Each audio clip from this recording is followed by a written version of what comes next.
Folks, Black Star Network is here. Hold no punches! I'm real revolutionary right now. Black power. Support this man, Black media. He makes sure that our stories are told. Thank you for being the voice of Black America, Roland. Stay black. I love y'all. All momentum we have now, we have to keep this going. The video looks phenomenal. See, this difference between Black Star Network and Black-owned media and something like CNN. You can't be Black-owned media and be scared. It's time to be smart. Bring your eyeballs home. You dig?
Today is Monday, October 10th, 2022. Coming up on Roland Martin Unfiltered, streaming live on the Black Star Network. Oh boy, racism in Los Angeles, where 3 city council members and a top labor leader are caught making racist comments. One of them has resigned as a city council president, yet she still remains on the city council. Calls are flooding in for all 3 of them to resign, including the labor leader. We will talk with folks in Los Angeles about this growing controversy. An old audio clip of Georgia's Governor Kemp talking about minority voters resurfaces. We'll look at what's happening in Georgia as one county just dismissed 22,000 voter registration challenges. Nse Ofot, CEO of the New Georgia Project Action Fund, will help us examine what's happening in Georgia. Again, folks, lots of news today. Fox News, they dedicated more than 2.5 hours of coverage praising Kanye West. Well, that was before he made anti-Semitic remarks. Oh, we're going to break all of this down, and oh, you know I'm about to have some fun with, yay, Netflix's Monster, the Jeffrey Dahmer story, is one of the streaming service's highest viewed shows, but it's getting a lot of negative backlash from folks in the LGBT community. Also, including why Christopher Scarver killed him. Dr. Cleo Monago, the chief advisor of Black Men's Exchange, will explain why the series is whitewashed in our Fit, Live, Win segment. Fitness trainer Asia Johnson will be here in studio to give us some practical tips on how to stay fit as the temperatures drop all around the country. Y'all, it is time to bring the funk on Roland Martin Unfiltered of the Black Star Network. Let's go. He's got it. Whatever the miss, he's on it. Whatever it is, he's got the scoop, the fact, the find. And when it breaks, he's right on time and it's rolling. Best believe he's knowing. Putting it down from sports to news to politics. With entertainment just for kicks, he's rolling. It's on go, roll, y'all. It's Roland Martin, yeah. Rolling with Roland now. He's funk, he's fresh, he's real, the best, you know he's Roland Martin now.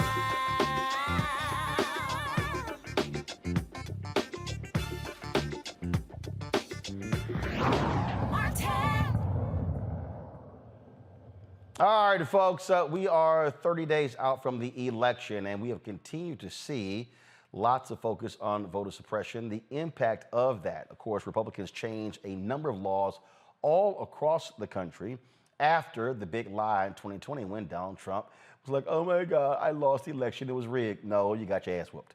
But they did change laws in Georgia, in Texas, in Florida. We can go on and on and on. And so the concern is what is going to be the impact on voters. Part of those changing laws, including literally allowing anybody to challenge voters. Yeah. So, folks, an audio recording of Governor Kemp voicing concerns about Democrats' efforts to register minority voters, that, of course, came out again. It's an old clip, but actually I think it is still worthy of conversation. You know, the Democrats are working hard, and all these stories about them, you know, registering all these minority voters that are out there and others that are sitting on the sidelines, and if they can do that, they can win these elections in November. Old Kemp. Now, he made these comments while serving as Secretary of State during his time in that office. Well, what did he do? Well, he canceled more than 1.4 million voter registrations, including almost 670,000 in 2017. Put about 53,000 voter registrations on hold under the exact match policy. 70% of those 53,000, well, they were African American. He encouraged polling location closures.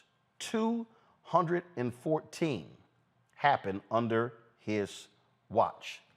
Now, but his efforts continued as governor, and he admitted it during a recent debate with Stacey Abrams.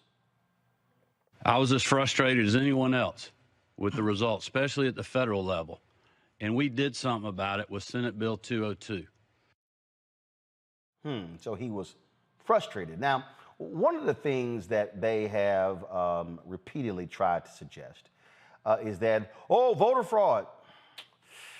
Except the problem is they've really been unable to find any proof of said voter fraud. That's been quite interesting as well. Texas has spent lots of money, Florida as well, trying to find this voter fraud, but they've really been unable to do so. Also, what we have seen is a lot of focus in Georgia on not only the Abrams race, but also the race of Senator Raphael Warnock, as well as against Herschel Walker. Now, a lot of this discussion, a lot of this debate also has been talked about what's happening with black voters, what's going on with black voters. Are they going to be turning out, especially black men? And so that has led for a number of people to question what is going on. In a moment, I'm going to play y'all. Matter of fact, I'm just going to go ahead and do this in a little bit. I'm going to play this video clip. So this was a video clip from Charlamagne the God's Comedy Central show. Killer Mike was on the show, and he was talking about the race as well. So I want to play this, and then we're going to talk about all this together. The guy she's running against is running an effective campaign. And Brian Kemp is running an effective campaign because this week, what Mr. Kemp did was he went to an all-black boys' school that's ran by a conservative black man down in Albany, Georgia, young black man. He didn't Dr. Umar you. He didn't go around preaching for a lot of years. That's no diss to Dr. Umar. He produced the school, and then he started Dr. Umar got the school, man. I'm not mad. I'm happy. He got it. In fact, you know what? I'm sending you $1,000. I swear to God, I love Dr. Umar. It's not accredited. So I'm glad he just got his school. I'm sending him. But this guy got a charter school with all black boys. So guess who the picture goes up with him yesterday? He has Governor Kemp with the boys yesterday. That picture goes up. Shelley Winters, who's an incredible black man, does a lot in Atlanta, happens to be a conservative, has a great radio show. He's a great radio show host, but he goes in the public and out in the streets every day. He got a bunch of conservative black men together. Kemp went with them. Then he went over to a Democratic enclave with Ryan Cameron, one of the most popular radio hosts ever out of Georgia, staunch Democrat, and then pressed the Democrats in that room. I would advise, if I was in Ms. Kemp's camp, you need to go everywhere he just went. Ms. Abrams. And Ms. Abrams, you need to go everywhere Brian Kemp just went, because what Brian Kemp did was have an effective week with black people. And I would love to see her do that, but if she doesn't, that ain't our fault. Woo! All right, so initially when that clip went out, I saw it and wanted to know, first it was a shorter clip that went out, and I wanted to know the context of what Killer Mike was talking about. He and I talked Saturday morning about that, and he said that it actually was edited and they left out some of the things that he said. Later on, Charlamagne the God sent me a text, and he said, in fact, it was edited out. And so therefore, what he wanted to do was he pushed them to actually get that out. And so that's what happened. Now, the Abrams folks were very quick to respond to what you heard there. And so they dropped this ad on their social media with regards to what Brian Kemp had to say. Watch.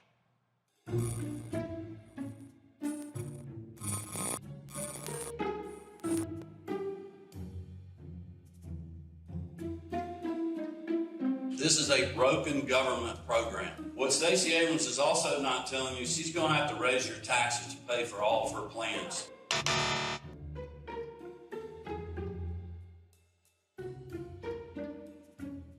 We've got to deal with the workforce housing issue, and we are. I focused on affordable housing.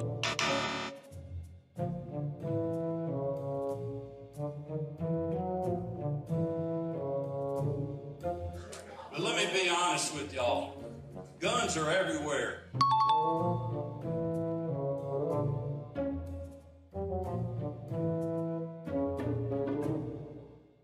And look, he's at Midtown. I don't know why they moved.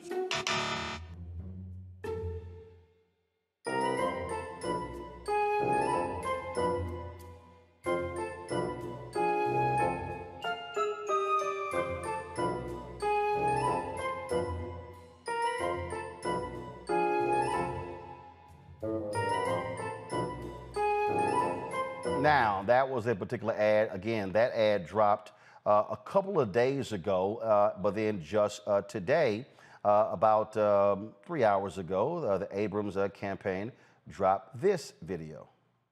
You've been hearing a lot of lies about me, again, and you deserve a break. Not just from the nonsense, a break from the drain on your wallet and the worry in your heart. I'll use our $5 billion surplus to put more money back in your pocket and invest in the basics: education, healthcare, housing. Brian Kemp, he looks out for himself and people like him because that's how they've always done things.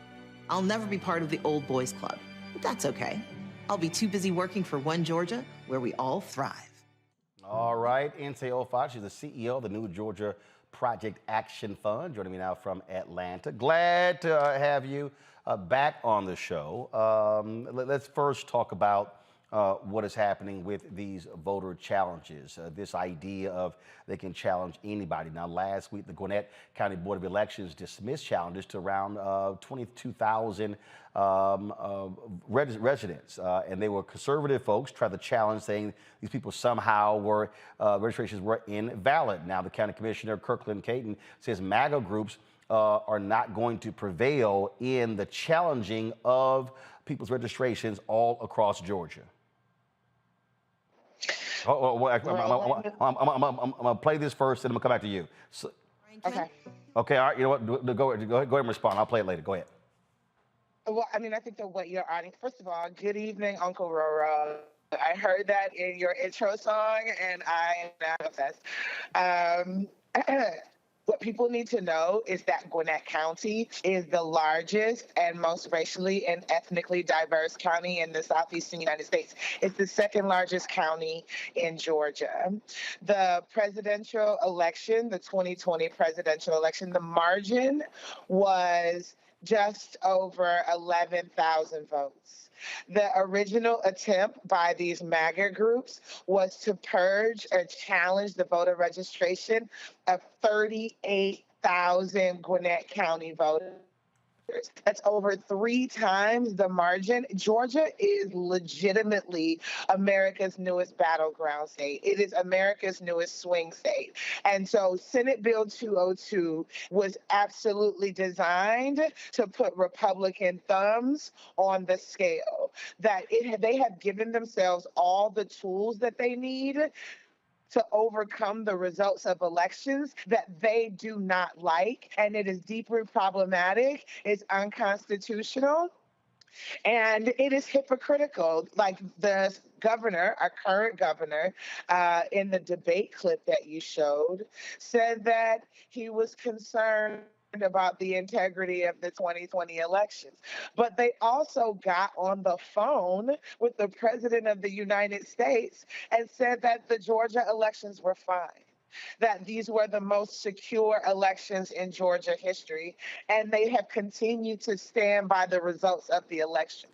So if the elections were conducted in a manner that was fair and that was in accordance with all of our federal and state laws, and you stand by the results of the elections, why would you then join with the MAGA crowd to pass Senate Bill 202 that changed over 50 of Georgia's election laws, including this challenge anybody, anywhere, at any time law provision that we are seeing play out right now with 30 days before the election?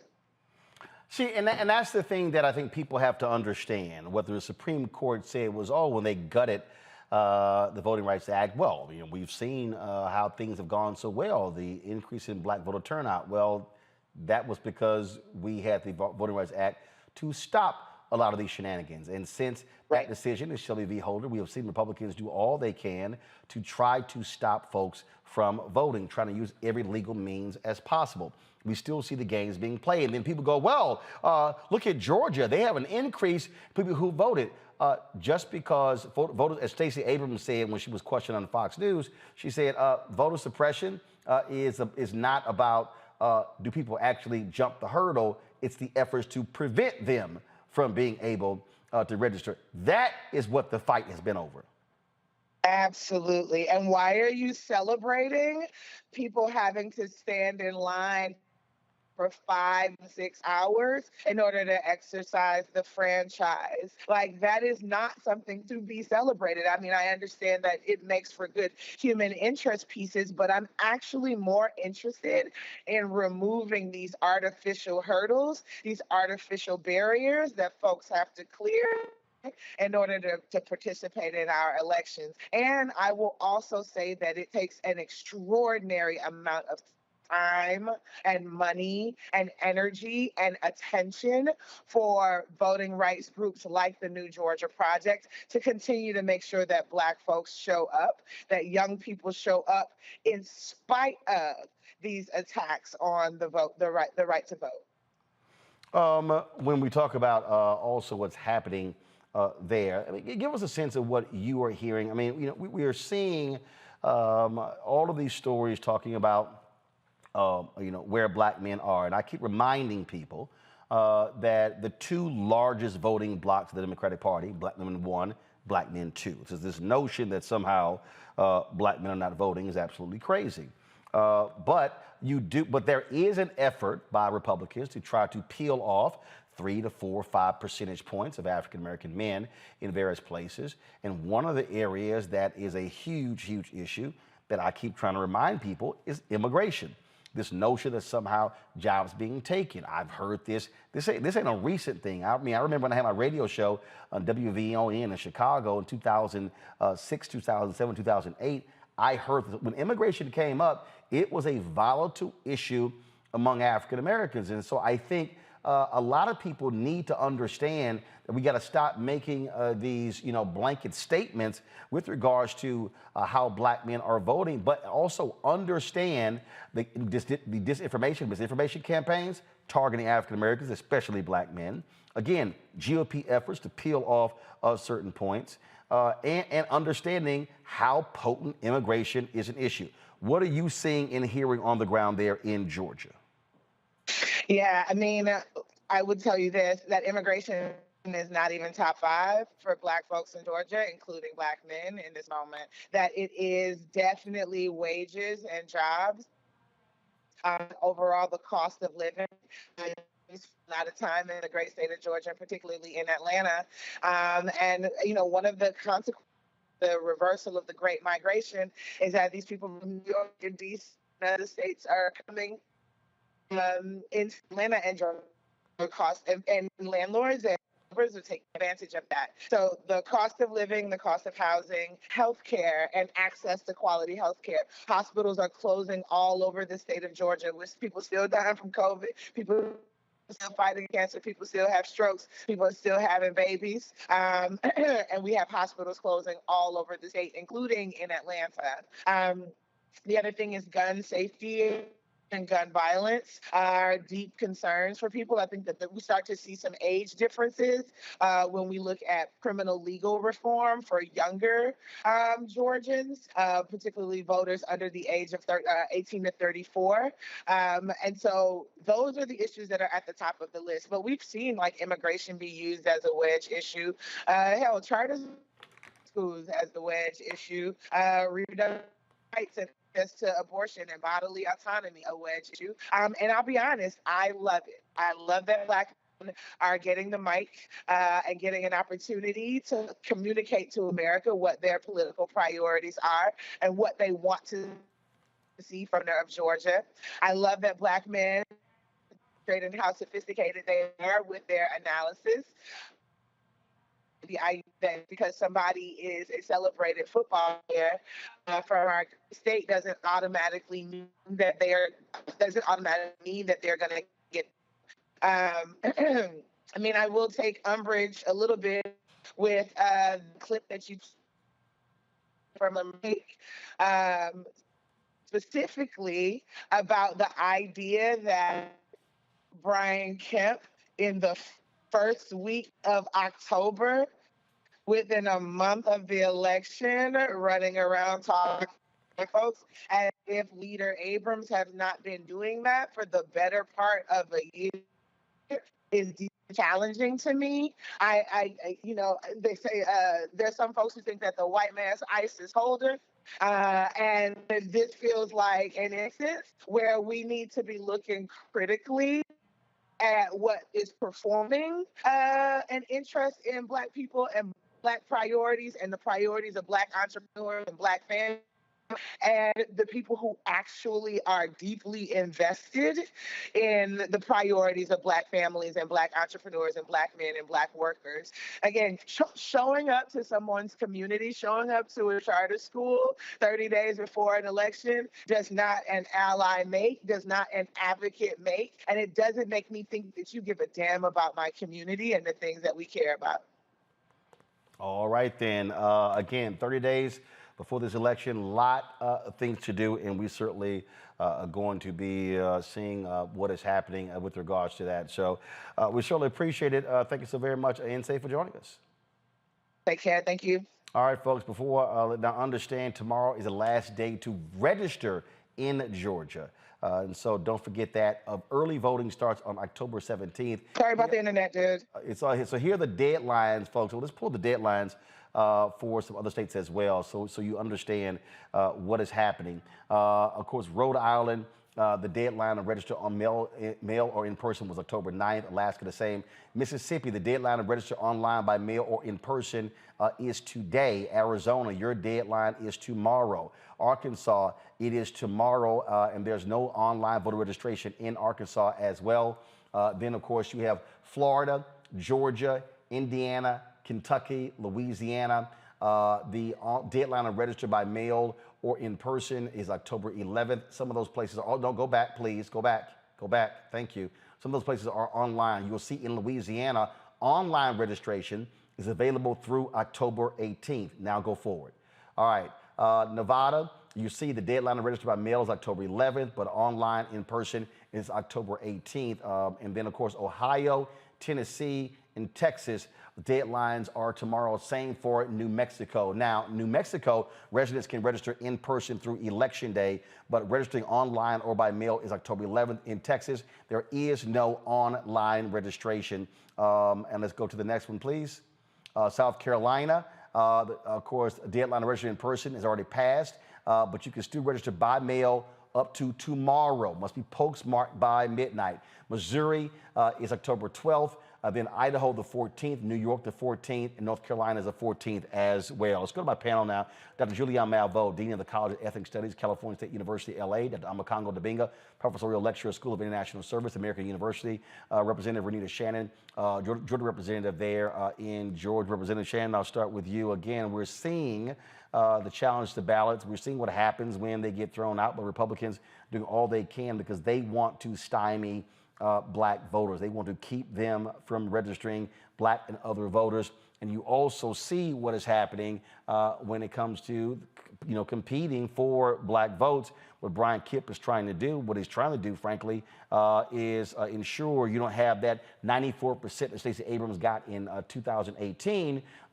Recent polling data shows that 80% of Black Georgians are supporting Stacey Abrams. That simply is way too low for her or Senator Warnock to win. That number has to be minimum 88%, but it has to be over 90%. Yeah, so two things, you covered a lot there, and two things I want to point out here. Number one, the new voter suppression does not look like Republicans or, folks physically stopping Black folks from voting at the polls. The new voter suppression looks like what is happening in Georgia, which is what Nse just mentioned, and she's 100% correct, which is making it difficult for Black folks to get registered, stay registered, and also actually cast their vote, like by absentee ballot, for example. So that's one. People have got to know what to look out for. If you are here in Georgia and you are Black or brown, you are playing games every year, every month, trying to make sure that you are still registered. I have known folks who have consistently voted in every election, and they have to re-register and re-register because they're kicked off for no reason. The second point I want to make is it's great that everybody is looking at Brian Kemp. He has been talking this way for years about Black voters and minority voters as a whole, stemming from the time when he was Secretary of State. But there is another person who is not as flashy and flamboyant as Brian Kemp, who is just as dangerous, and I would argue who is executing his agenda right now, voter suppression, and that is Brad Raffensperger. This is a person that I served with on the Governmental Affairs Committee who has put in place many of the outrageous things that you have seen come out of Georgia in the ways of voter suppression. For example, not being able to give folks water while they wait in line, these long lines that are only turning up in Black and brown communities to vote. He is somebody who is currently up for election again for Secretary of State. We have a great candidate, but the problem that we've seen is that CNN, MSNBC, and mainstream media has made this man a hero because when Donald Trump called him and asked him to basically go to jail for him by finding him 11,000 votes, he said no. But this person is very dangerous, and if you do not like what Brian Kemp is doing in Georgia to suppress Black and brown votes, Brad Raffensperger is a person you also need to keep on your radar because he is the one who is actually executing Brian's agenda. Omakongo. I really think at the end of the day, it's really frustrating to see all of this talk out there about how Black people are not out there supporting Stacey Abrams like they should. The fact of the matter is, like you said, we got to get it up to 88, 90%. And to be quite honest, these comments by Killer Mike and others, they're not helping the cause. And the fact of the matter is I saw Stacey Abrams on another program say, look, we've been in the Black community doing over 50 events. And Stacey Abrams has made her entire career over helping people within the community. I've never seen an election where there are two candidates who are so different in terms of their level of qualifications. So really, at the end of the day, as Representative Renita was saying, the media's got to do a better job in telling the truth about what's going on in Georgia. Brian Kemp, we've known from the beginning that he was fraudulent in terms of what he was actually trying to do. And that audio that you played in the beginning clearly showed it. And this is really a test right now to see if our institutions are going to hold up. But I'm concerned because we have a guy who should have never been governor in the first place because he was a Secretary of State running that election that he was participating in. And so Georgia has shown how corrupt it can be, and it has shown that it's going to continue to go further to be more corrupt to prevent what Stacey Abrams is doing. But really, at the end of the day, Stacey Abrams is not failing, and Renita and Nse and everybody who's down there doing this work and the brothers down there, because they turned that state blue in the last election, and we are making more and more progress, but we can't take our foot off the pedal right now. We need to build up more momentum now, less than 30 days before the election. Julian? Stacey Abrams is a winner, and she's a star. But I do and I don't know why Killer Mike's political opinion is relevant to anything, just saying. But moving on, I just think that there has been a lot of negativity, but from what I hear from Georgians, and I could be right, I interviewed an older person, this brother who's in his 80s, civil rights veteran, and he said that her door knocking is not what it could be, that there's a lot more GOTV, GOTV that they should be doing. And, this is an older person who had no axe to grind and support Stacey. So while we all support her, think the dirty tricks are dirty, we, like everybody's grandma used to say, you have to work twice as hard to get half as much. We're going to have to work to get those votes for Stacey Abrams. We are going to have to work to get those votes. And, that's where it is. And Brian Kemp is a crook, by the way. All right, folks. Hold tight 1 second. We come back. Racism on the Los Angeles City Council. Comments captured on audio has sent shockwaves all throughout the city. There have been demands for the resignation of 3 of the council members, as well as a labor leader. We'll break this thing down and show you statements that have been coming in from the current mayor, Gil Garcetti, from Karen Bass, Congresswoman Karen Bass, who is running for that position as well, and so many others. It is shocking, stunning comments that were captured that not just focus on racist comments regarding the Black son of a council member, but also their efforts to limit Black political power in Los Angeles. Wait till we tell y'all, and you will play for you what was said. Download the Black Star Network app, folks, on all platforms: Apple phone, Android phone, Apple TV, Android TV, Roku, Amazon Fire TV, Xbox One, Samsung Smart TV. Also, join our Bring the Funk fan club. Every dollar you give goes to support the show and what we do. Our goal is to get 2,000 people this month giving at least $50 to raise $100,000 to meet our year-end goals. Of course, your dollars make it possible for us to do what we do. Send check and money orders to P.O. Box 57196, Washington, D.C. 20037-0196. Cash App, $RM Unfiltered. PayPal is R Martin Unfiltered. Venmo is RM Unfiltered. Zelle is Roland at RolandSMartin.com. Roland at RolandMartinUnfiltered.com. If you are watching the show on all platforms, YouTube, hit the like button, y'all. Same thing with Facebook, Twitch, Instagram, all of those. Hit the like and the share button. All it takes is you to hit it. It's free. It don't cost you nothing, so it ain't that hard. And so we should easily by now be more than 1,000 likes on all the platforms.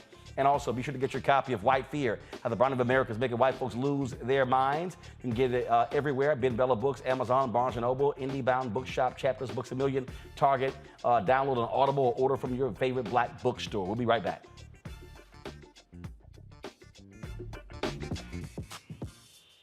When we invest in ourselves, our glow, our vision, our vibe, we all shine. Together, we are Black beyond measure. Libraries empower the community with education. Liberia Economic Development Initiative, LEDI, is hosting the International Life Changers Awards and Liberia's bicentennial to celebrate LEDI building the country's first modern public library and technology center. Join event host Roland Martin. Our honorees, Reverend Dr. Jamal Bryant, Zernona Clayton, Thomas Dorch Jr., Dana Lupton, Dr. Tammy Graysteele, on October 29th at the CNN Center, Atlanta. There are no public libraries in Liberia, but together we can change that. Get tickets at ledinow.org. When we invest in ourselves, we all shine. Together, we are Black beyond measure. Kevin McCarthy, you want to talk about law and order?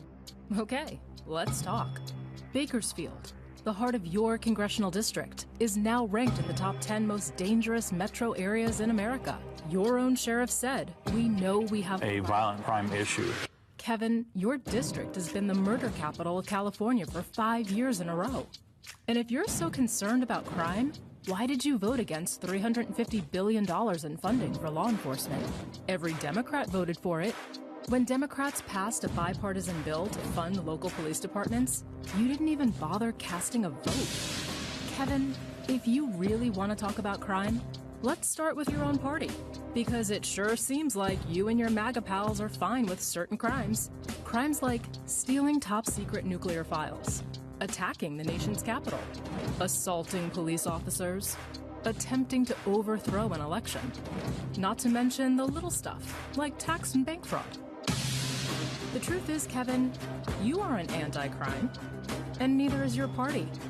You and your fellow Republicans are just trying to scare voters, playing politics while leaving it to Democrats to actually work for the safety of Americans. Everyone can see. You're not pro-cop, Kevin McCarthy. You're pro-coup.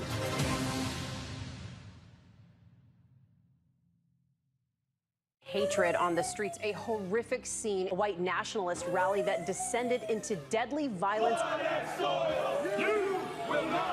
White people are losing their damn minds. As an angry pro-Trump mob storms the U.S. Capitol, we're about to see the rise of what I call white minority resistance.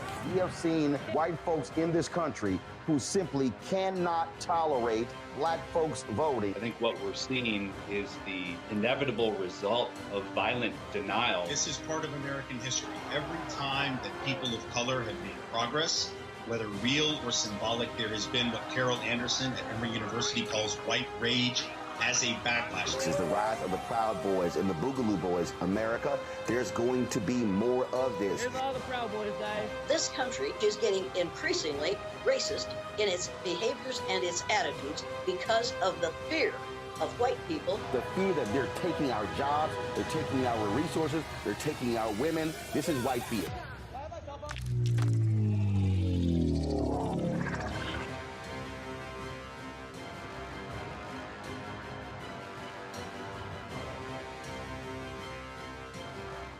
My name is Charlie Wilson. Hi, I'm Sally Richardson Whitfield. And I'm Dodger Whitfield. Hey everybody, this is your man Fred Hammond, and you're watching Roland Martin, my man, Unfiltered.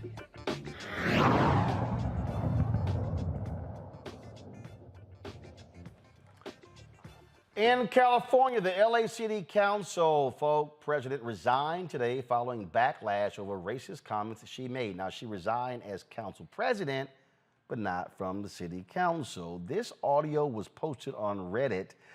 It has led to an explosion there in the city, and folks all around the country are demanding all three council members and a major labor leader resign. Listen to this.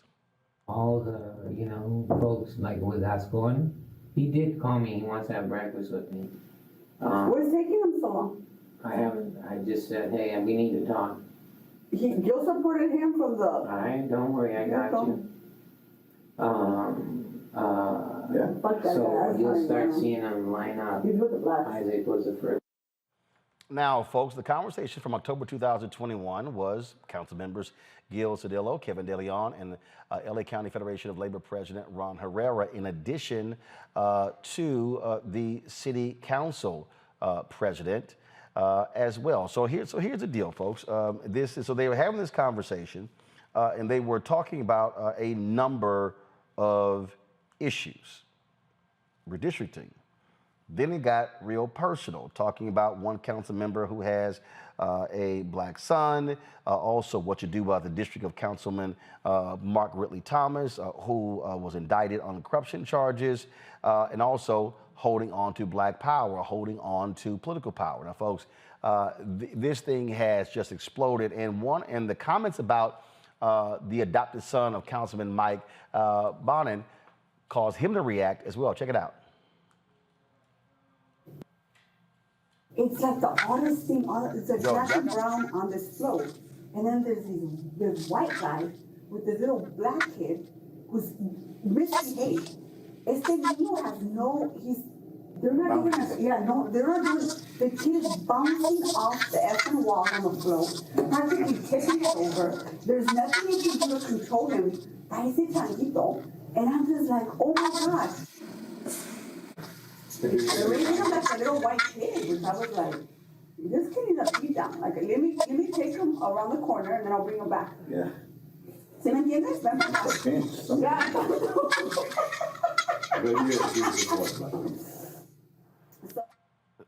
Now, folks, this is the Los Angeles Times, where it says Padilla, Bass, and Caruso call for Martinez, De Leon, and Cedillo to resign. But it's not just them.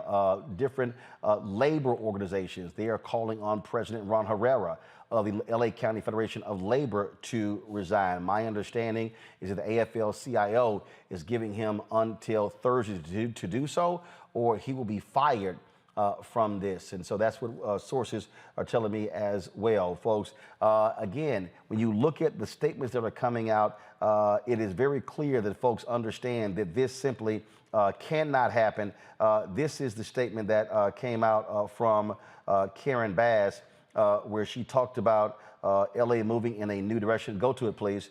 And then when she devoted her life to it, she specifically calls for them to step down. Now, initially, Gil Garcetti, his initial statement was this: we don't call for this. It was very bland. He did not call for them to resign. Rick Caruso did not call for them to resign. So a number of people have been dancing around this issue, initially by saying, oh, the right thing must be done. We don't tolerate this form of racism. That was it. And they have been called out. Now they've switched past and now understand, look, that ain't good enough. And so it is increasing. And so I wouldn't be surprised if these three, I doubt very seriously they can last through the end of the week. But we'll see. Joining me right now is Erica Smith. She's a columnist with the Los Angeles Times and a culture critic. Also joining us is Jasmine Koenig. Glad to have both of you. Jasmine, I want to start with you. I've been looking at your Twitter feed, looking at how you going after many of these Democrats, making it perfectly clear. Because I'm going to bring in the Ed Buck situation, because your deal, they were real quiet on Ed Buck until you and others kept hitting them saying, oh, y'all want to be quiet? And the dance around this in the last 24 hours has been real interesting. How initially, yeah, do the right thing. We condemn these comments, but short of calling for resignation. Martinez resigns as council president, but she's still on the city council. She has not stepped down. It's just your thoughts on how Democrats in California, in LA, Los Angeles, LA County, and the state are trying to do a cute little dance, but not challenging these three, saying y'all got to go. Right. So let's be clear. First of all, Democrats are always talking about meeting the moment. I'm waiting for them to meet this moment. I am a former special assistant to the previous LA Council council president.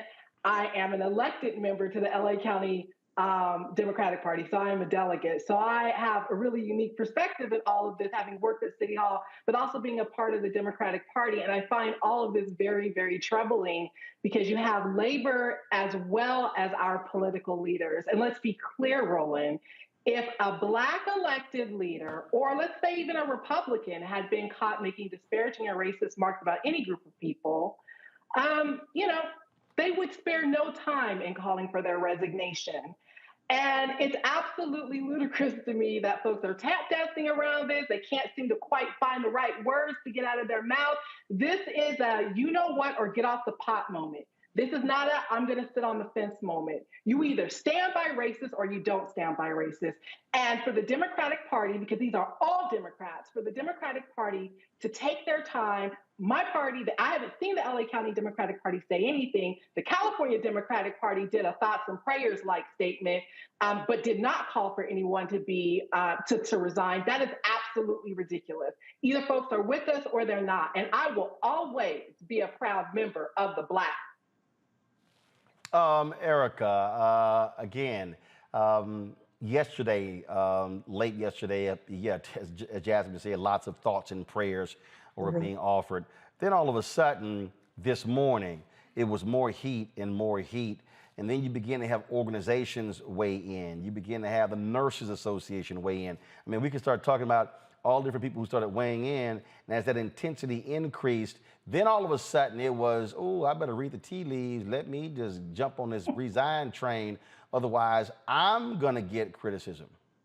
No, it was definitely a snowball effect. I mean, yesterday, as Jasmine said, it was a lot of, this is really horrible. We should condemn this and we can't do this in LA.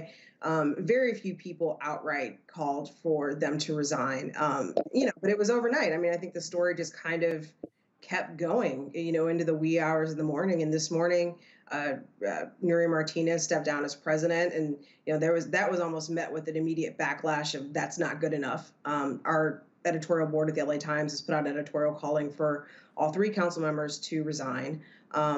This has, it's just grown and grown. And a few minutes ago, actually, Mayor Eric Garcetti put out a statement actually saying that all three members of the council should resign. And Representative Adam Schiff has jumped on board, Alex Padilla, our senator. So it's growing. I don't think there's a sense now of, that, Martinez stepping down as president is going to cut it. Jasmine, have we heard anything from Councilwoman Maxine Waters? Have we heard anything from California Governor Gavin Newsom? I personally haven't, but I do want to say this. They all have to go.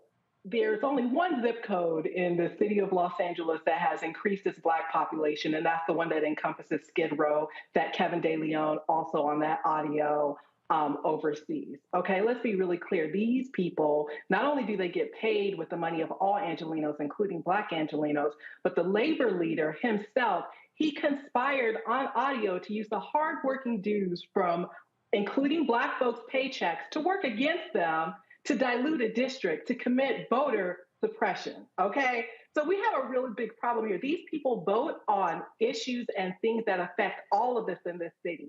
And as you know, Black people have been clinging on to stay in the city. We're less than 9% of the population. We make up the majority of the homeless. Many of us are moving down south into Las Vegas and other parts of the state because we simply cannot afford to live in this city. And so to know that our elected leaders and our labor leaders are literally sitting around laughing and conspiring about how to get rid of us, how to dilute our power, is absolutely infuriating to me.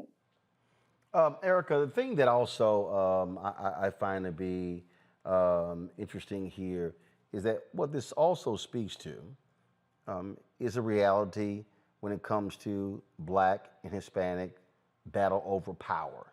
There was a battle in Houston when it came to the superintendent, where several Houston school board members were meeting privately, breaking state law, trying to bring back an Hispanic superintendent who had left and consistently overlooked the Black superintendent who later actually left to go take a job in Missouri, even though she was bringing the district back. And so these battles, we've seen them happen over police chiefs, over fire chiefs. Here with Los Angeles, what you have are these council members and this labor leader, all Latino, trying to use their power to further take advantage of the political situation there and frankly stymie Black political power in Los Angeles. Yeah, I wrote about that actually for the paper today and online today, talking about that tension. I mean, that's one of the things that really came up at the time that this conversation was recorded, which is about a year ago, there was conversations about redistricting and how these council districts, what are the maps going to be? And we all know that redistricting, no matter what level of government it is, it's going to be contentious. But, there was a just concerted effort. This hour-long conversation in many ways was just a strategy session on how to dilute the Black vote here in Los Angeles. And so you have a Latino population that is, about half of the people in Los Angeles are Latino, but they do not have as many council seats. And you have a Black population that has long historically been in South LA, has right now 3 members of the council that are Black. Increasingly, a lot of those districts are all Latino. And so there is this tension, right, of who is going to maintain political power. But I think beyond that, it's a sense that came from this conversation that not just only did they want to have council seats, but the fact that Black issues didn't matter, that our needs were going to be deprioritized in favor of Latinos and other immigrants. And I think that is the thing that was the most, in some ways, there were so many offensive things about that recording, but that was one of the more offensive, long-standing issues. And I think that that's something that is not going to be addressed by 3 council members stepping down and the labor leader stepping down. It has to be, if this is a core value of people in LA and how we're going to deal with groups of people and demographics and the needs of meeting the public, we have to really be more concerted about that. And what I heard on that tape was just not acceptable.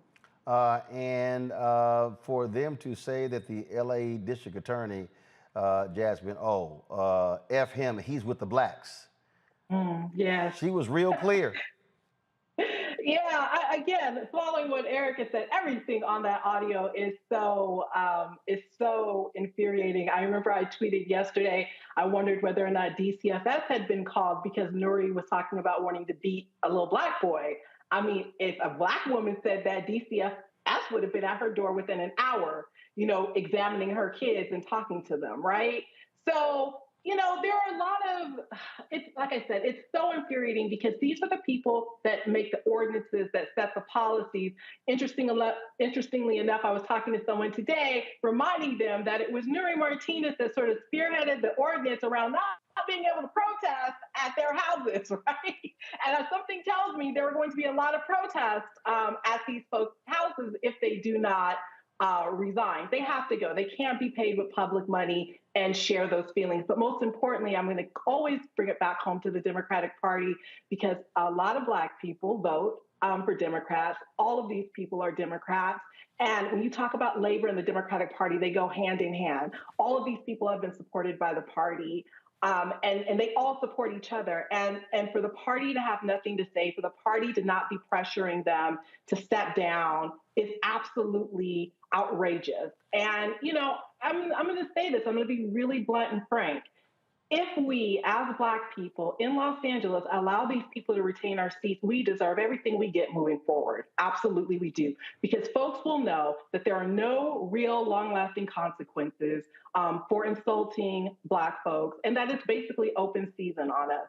There is a reason why these districts have smaller and smaller numbers of Black people in them. It's because of people like Nuri and Gil and Kevin and Ron and the conspiracy. This is just something that was caught on audio. These conversations, these backroom deals happen all the time, and they have been happening for quite some time, which is why our numbers continue to go down in this city. And so we have to see some real change here. And this is going to be a real difficult conversation for a lot of people, but we're going to find out who are the hypocrites.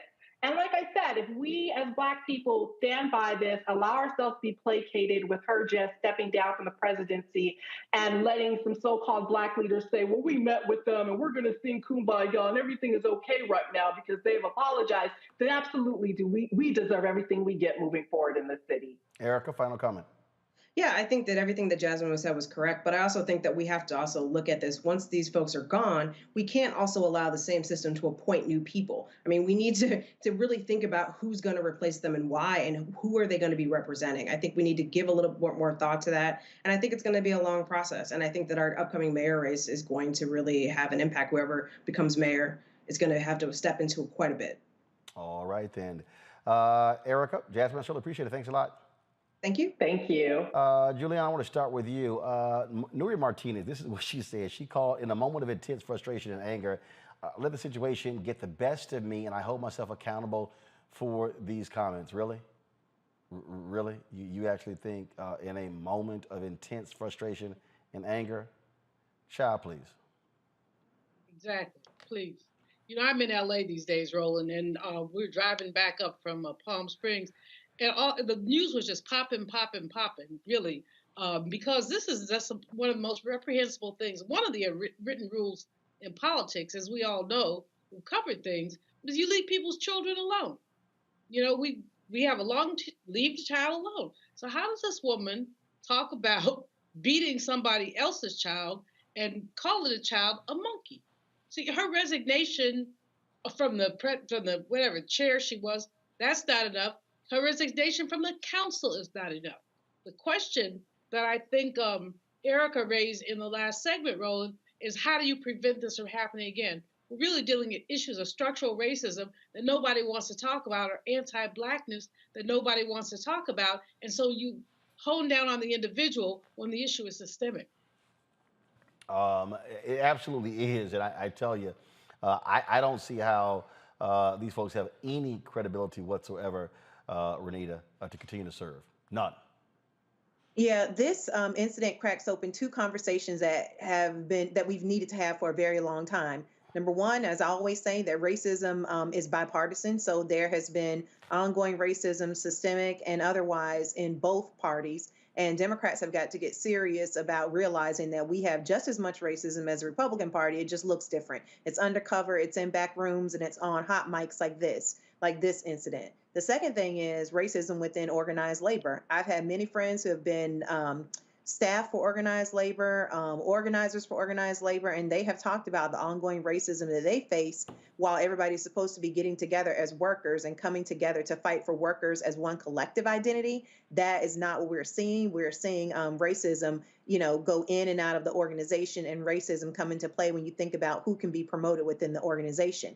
And so I'm really disappointed that AFL-CIO is even giving the labor leader till the end of the week to resign or be fired, because what is the point of that? Are you trying to allow him to resign so that he can keep some type of future benefits like retirement or something like that? He should have been fired already. I mean, you've got the proof. This is his voice. He's not disputing it. What's the point of letting it go on for a week? And so this is some of the sneaky, ways that people are able to avoid accountability. It looks like allowing people to quit. The other thing that it looks like is the president just saying, well, hey, I'll do my own accountability and I will, step down as chair, but I'm still going to remain as a city council person, knowing that they will still have the power. So I hope that the folks in that area will come together and say that this is not enough. All three of them have got to go. And then I hope that they are really great candidates ready to step up and run, because it's one thing to get rid of these folks, and you absolutely must, but that community has got to be ready with folks identified who can fill these seats and really be for the community.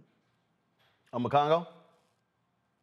I think that this situation is unfortunate on many levels. I mean, there have been so many instances of Black people and the Latino community coming together to work for so many issues, going back to the civil rights movement, and just so many areas.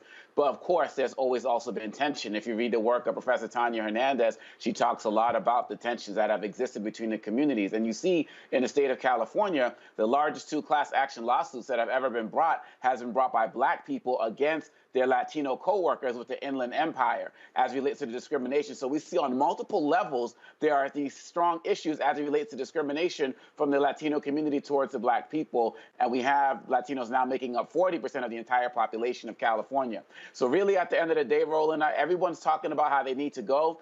And I believe that as well. But I'll tell you that I'm a little bit concerned in this kind of no apology type culture that we live in. It's really going to come down to their constituents. What do their voters say who live in their districts? Are they going to say, yeah, everyone's not perfect, everyone makes mistakes, and still keep these guys in? Because if that's the case, as Representative Renita was saying, we're no different than a Republican Party. So really, at the end of the day, they have to go, but the people on the bottom got to be the ones to call them out. Because, I mean, Martinez, she even endorsed Bass back in August, right, just playing the game. So really, at the end of the day, we need more accountability. And this is why Dr. King said, on many levels, these white liberals and people within Democratic parties can be just as bad as these racist Republicans, because their lack of inaction and inability to call out stuff and really make the calls that need to happen when stuff hits the fan. Well, we certainly are going to see what is going to happen next in Los Angeles. Again, I doubt very seriously that these folks can actually survive through the weekend as a result of these comments. I think the pressure is going to get ratcheted up, and so we'll certainly see what happens there. All right, folks, hold tight 1 second. When we come back, we're going to talk about Netflix's Jeffrey Dahmer special. A lot of people are pissed off. They also made a change that the LGBT community was demanding, but you got some black people who are like, hold up, don't y'all be running away because the white gay folk was sitting here killing black people and eating them. We're going to talk about that next. And also some details about this piece that Cleo Monago has, because he actually corresponded with someone who was involved in this. So we'll tell you about that. Also, I'm going to talk about Kanye West. Y'all see all the more punk ass folks at Fox News? Oh my Lord, they were praising Kanye.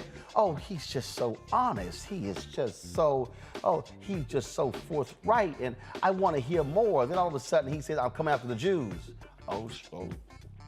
And matter of fact, wait until we show y'all the Fox and Friends segment, where these fools were defending Kanye for some comments he made on Instagram and Twitter, and the dumbasses hadn't even read the comments.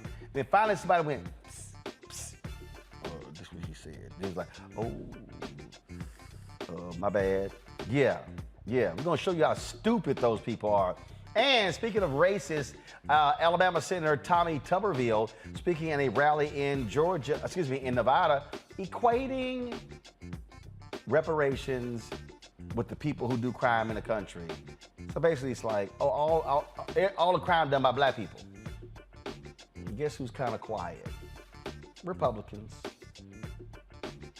Because you know they agree with Tommy Tuberville. Covering all of that and more. Roland Martin Unfiltered on the Black Star Network. Don't forget, folks, YouTube, hit the doggone like button. I ain't gonna ask y'all one more time, okay? We should be at 1,500 likes easy on the YouTube channel. Don't make me have to start cussing y'all out, because you know I will. Also, hit the like and the share button on Facebook, Instagram, Twitch, all different platforms.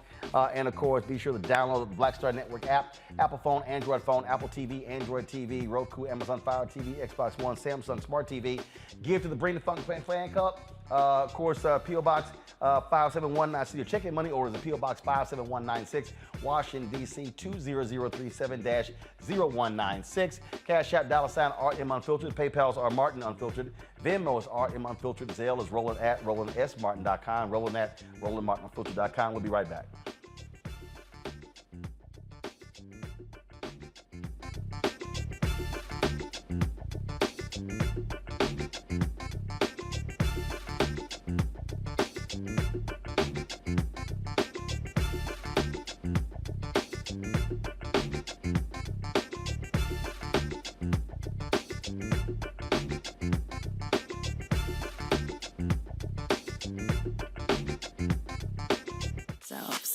We're investing in what's next for all of us. Growing, creating, making moves that move us all forward. Together, we are Black beyond measure. Pull up a chair, take your seat. The Black Table with me, Dr. Greg Carr, here on the Black Star Network. Every week, we'll take a deeper dive into the world we're living in. Join the conversation only on the Black Star Network.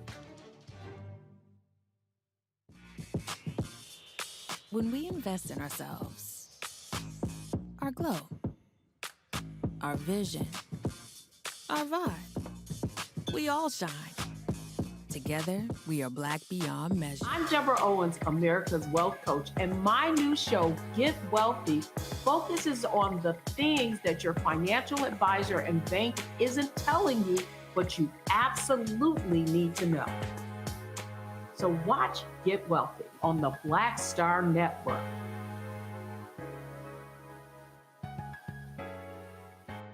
When you talk about blackness and what happens in black culture, we're about covering these things that matter to us, speaking to our issues and concerns. This is a genuine people-powered movement. There's a lot of stuff that we're not getting. You get it, and you spread the word. We wish to plead our own cause too long have others spoken for us. We cannot tell our own story if we can't pay for it. This is about covering us. Invest in Black-owned media. Your dollars matter. We don't have to keep asking them to cover our stuff. So please support us in what we do, folks. We want to hit 2,000 people, $50 this month, raise $100,000. We're behind 100,000, so we want to hit that. Y'all money makes this possible. Check some money orders. Go to P.O. Box 57196, Washington, D.C. 20037-0196. The Cash App is $RM Unfiltered. PayPal is R Martin Unfiltered. Venmo is RM Unfiltered. Zelle is roland@rolandsmartin.com. You know what's on the ballot. It's not just legislation and policies we believe in. It's democracy. Our democracy. There's a choice on the ballot between freedom and fear, between cruelty and compassion, between chaos and community, between voting or violence. And the end of rights generations have fought for. The extremists have a plan, a roadmap for a nation where your voice is silenced and your vote is a memory, where they count their votes and cast ours aside. That's why this year, this fight, this vote is so important. Register, engage, volunteer, fight back against the disinformation and despair, and most of all, vote, because your vote is all that stands between our future and theirs. How y'all doing? It's your favorite funny girl, Amanda Seals. Hi, I'm Anthony Brown from Anthony Brown and Group Therapy. What up, Lana Well, and you are watching Roland Martin Unfiltered.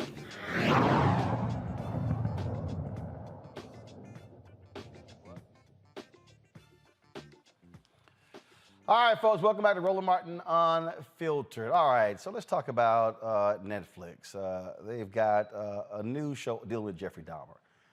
A lot of folks are watching, doing huge, huge numbers.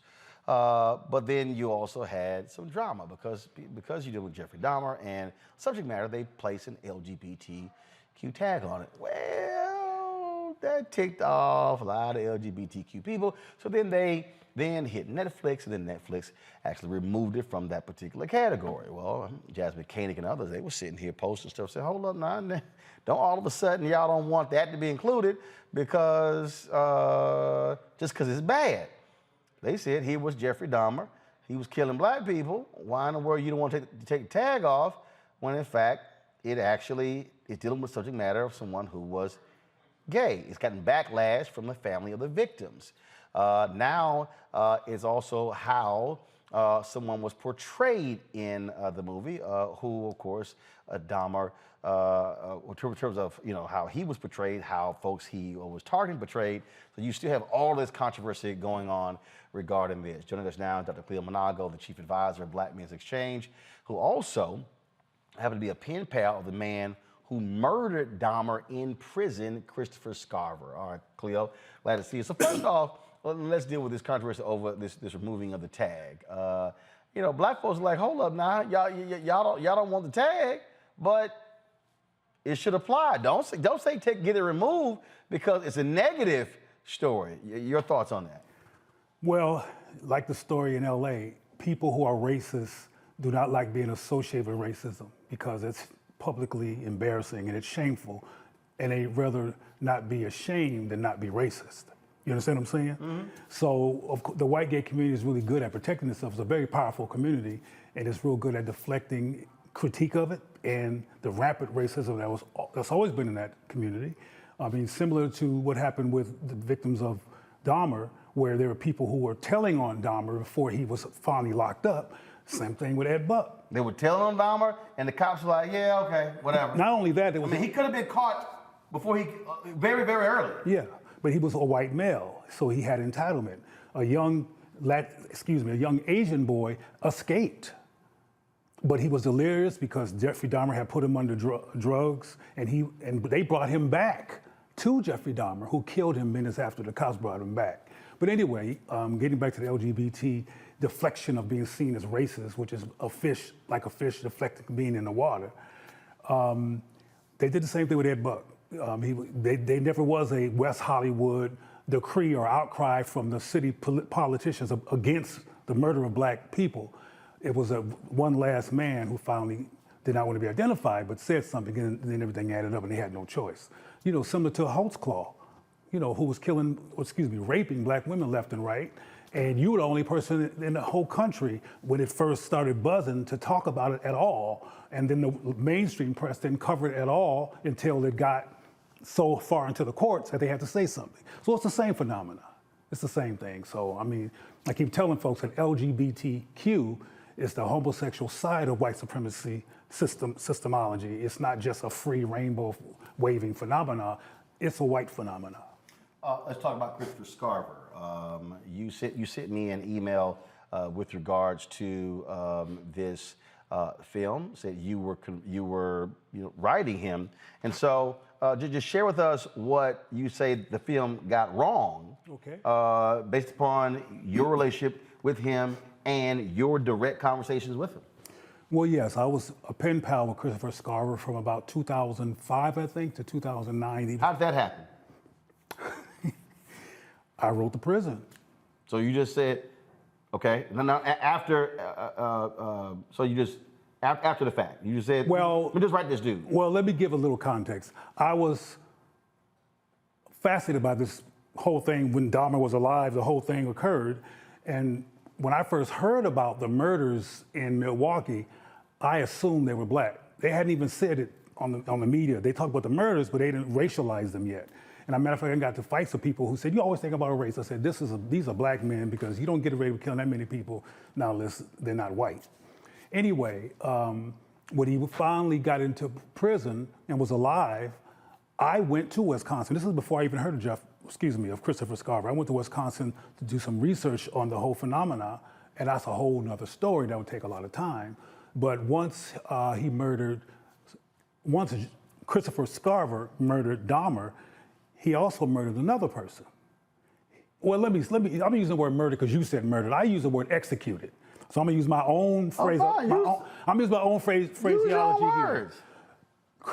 Young in his 20s, he was in his mid-20s, young black male Christopher Scarver executed 2 white men who had been trouble to black men.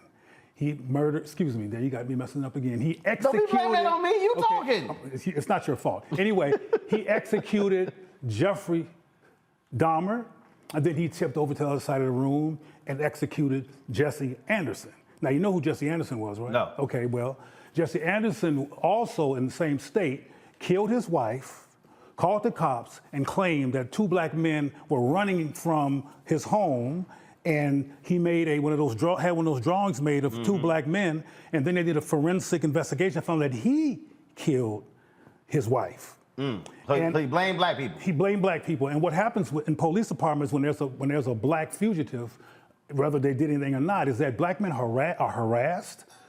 Black men back in the 90s, up until recently, are killed because white folks are mad about what supposedly black men have done, and they're arrested when they didn't do anything wrong. So Scarver was clear about the fact that Jeffrey Dahmer and Jesse Anderson had ruined the lives of black men. And one of the things that Jeffrey was doing, and he told me this, was Jeffrey would go to lunch and put gravy on mashed potatoes so they can look like black people and put ketchup on them and eat them and giggle. So Christopher Scarver said, no, not under my watch, we're not having this. So he asked, could he go help and clean, because they got cleaning duty. And he said, I want to help, which was nothing that he had done before, but he had a plan. So he did cleaning duty, and he did clean. He cleaned 2 racist, crazy, twisted, murdering white men off the planet. Now, getting back to the Netflix film, what they're doing, and let me preface that with a phenomenon called drapetomania. Are you familiar with drapetomania? No. Okay. Well, drapetomania was discovered by a dude named Dr. Samuel Cartwright in the 1800s, who called black people who ran away from white people or who resisted white supremacy, they were considered crazy. Drapetomania was a legal mental illness diagnosis of black people who ran away or who resisted. And there was treatments. It was usually brutal, beaten, murder, and all that kind of stuff. Well, I bring that up just because just like when David Chappelle didn't take that several millions of dollars and went away, they said he was crazy, that he had lost his mind. Well, getting back to Mr. Scarver, in this film, they make it seem like he had a eureka moment from God and that God told him to do this. They don't even mention the racial piece. Now, when he was 21, he was interviewed and he said, whatever white people do to black people is never just. He had a critical analysis of racism. And he told me himself that he killed them because of what they did to black men, but Netflix doesn't mention any of that. They make it look like, they also mention, like they did with David Chappelle, that he was on medication and that he was taking mental illness. Meaning Scarver. Scarver. And that this whole thing was just him being mentally ill. And you're like, no, he was real clear. No, he was real clear. On what he was doing. I mean, let's look at it logically. The correctional center was full of rapists and murderers. Why would he choose these? What you mean it had nothing to do with race? But my point is that they're always trying to deflect and abstract and actually get rid of, if they can, the fact that somebody is rebelling against white supremacy, particularly on these levels. So I called you guys because I said, look, this is a popular show. Everybody's talking about it. I want more people to know that this illogical religious focus or religious zealot focus that Netflix has written into this film about Christopher Scarver is mythological. I was literally called by one of the consultants to Netflix to talk to them about what happened because they knew I knew a lot about the real story. Now this was before. This was before it was done. This is before it was done. As they were making this this documentary or show, whatever it's called, series. So they reached out to you, right? And then what happened? Well, I brought that up because I told them this. I told them what I'm telling you, and they chose not to go that route. And I talked about, which is deep, we don't got time to get into it, but how some of the same gender-loving black men, and they weren't all same gender-loving, people need to know that, some of them were not. But many of the men who wound up in the lair of Jeffrey Dahmer thought that going to white people was a sanctuary from black pain. And going into the arms of whites was a place to go where they were guaranteed to be safe compared to simply being black. And they ended up dead. And they became lunch. Last time you communicated with Scarver? Oh, it's been about 2009. For some reason, he was put into solitary confinement. He's now in Colorado, but I haven't been able to talk to him in a while. I used to send him money in stamps, and I want to say why, so there's some context there. He was a hero, frankly, in my perspective, for getting Dahmer and getting Anderson. And I don't go around murdering folks. I haven't murdered anyone, and I don't necessarily recommend it. But my point is that he did it. He had a critical analysis. He was intolerant of people's acceptance of Dahmer and Jesse Anderson, and that from his perspective, particularly Dahmer, who was making a joke about it, that it needed to be put to an end. And I agreed with that. But I want people to think I'm a murderer and, go around. I mean, there's lots of murderers in jail, but I've only talked to Christopher Scarver because of his significance. He murdered a mass murdering, cannibalizing white dude who was eating innocent black men, some who thought because he was white, they were safe. And he killed Jesse Anderson, who lied and said that his wife was murdered by 2 black men, and then they forensically studied it and found that he did it. But until they found that out, numbers of black men were harassed, likely beat up. You know about police brutality, because now they got an excuse. And Mr. Christopher Scarver, who was only like 25, said, well, not under my watch, you won't be doing that no more. Scarver spent 16 years in solitary. Yeah. 16. So that's what happens when you kill not just one white man, but 2. So you haven't talked to him, but you send him money, send him stamps. Well, I haven't done any of that in a while. Right. I mean, so you haven't able to even have you written letters to him at that prison in Colorado? No. And just none returned? No. When was the last time y'all communicated? In 2009. Yeah, 2009.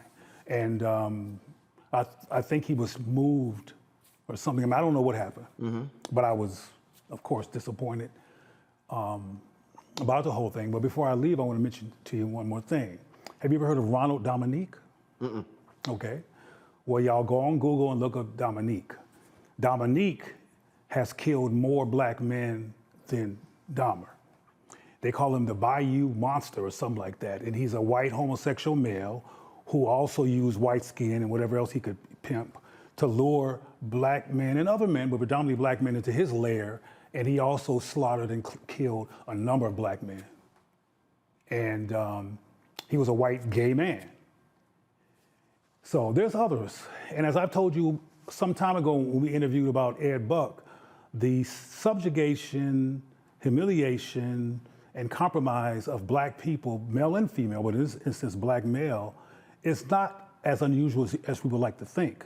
Now I want to get into solutions. I want to make sure I do that before I leave here. Black people have got to create invitational, safe space to talk about our diversity, to create an opportunity to talk about our diversity regarding sexuality and gender, and make it safe to be all that we are in the company of other black people.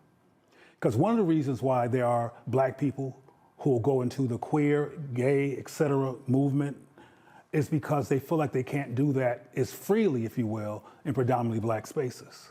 So they go to white spaces for sanctuary. We have to start making black places be where all of us can go for sanctuary. I'm not talking about agreeing with everybody, because you have to have conversations about all of this, but we have to make it safe, emotionally safe, to be with each other. Because then people like Dahmer and Dominique and Buck and the ones who haven't made it to prime time yet won't have so much fodder to manipulate and murder. You talked about Dominique. Here it says he killed 21. That they know about. See, that's important, that they know about. Just like they don't know all of Dahmer's victims that they know about. Yeah. Ed Buck, that they know about. Because they're really good, because they can walk around in plain daylight without looking like a suspect because they're white. You can't do that, and I certainly can't walk around all the time being to look innocent. Oh, he looks so innocent. I mean, they don't say that about people who look like me, but they say that about people who look like Ed Buck. They say that people look like Jeffrey Dahmer, and they say that people like Dominique. But most of the serial killers and people who do this horrendous crap look like those three people. But prototypically in the U.S. psyche, you and I look more like we're gonna go eating on somebody. Wow. Well, that is, again, one hell of a story. Like I said, when you hit me up, I was like, I said, well, definitely got to get Cleo on and talk about it.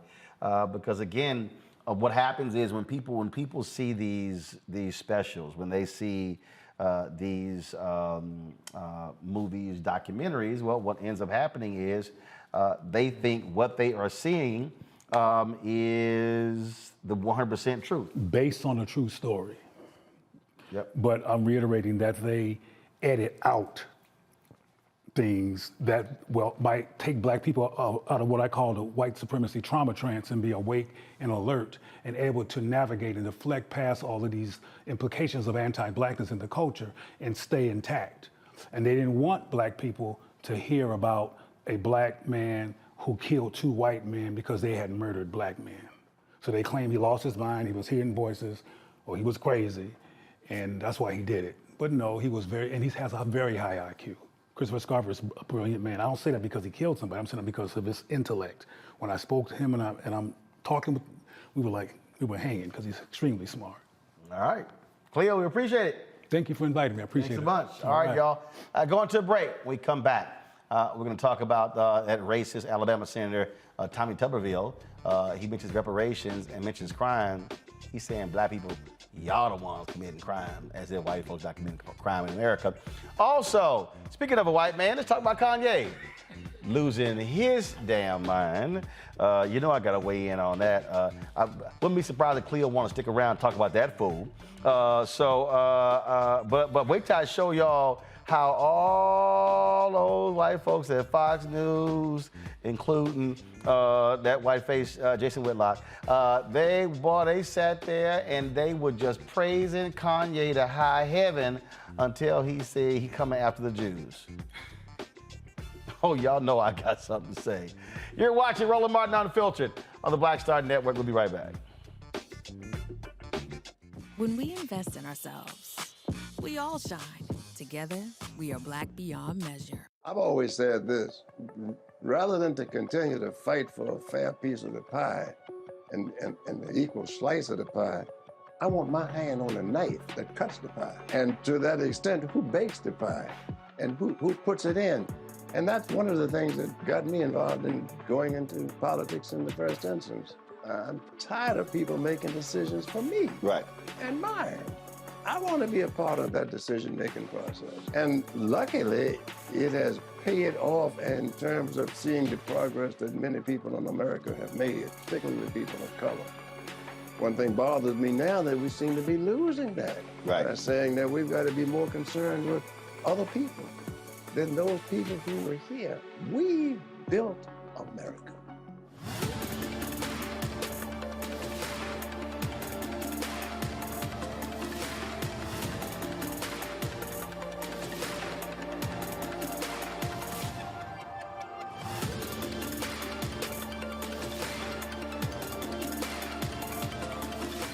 When we invest in ourselves, we're investing in what's next for all of us. Growing, creating, making moves that move us all forward.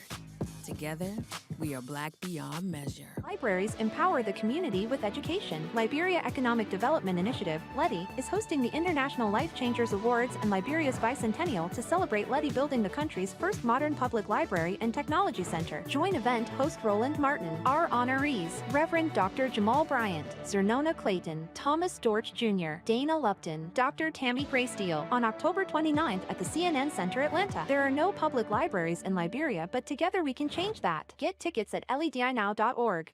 I'm Deborah Owens, America's Wealth Coach, and my new show, Get Wealthy, focuses on the things that your financial advisor and bank isn't telling you, but you absolutely need to know. So watch Get Wealthy on the Black Star Network.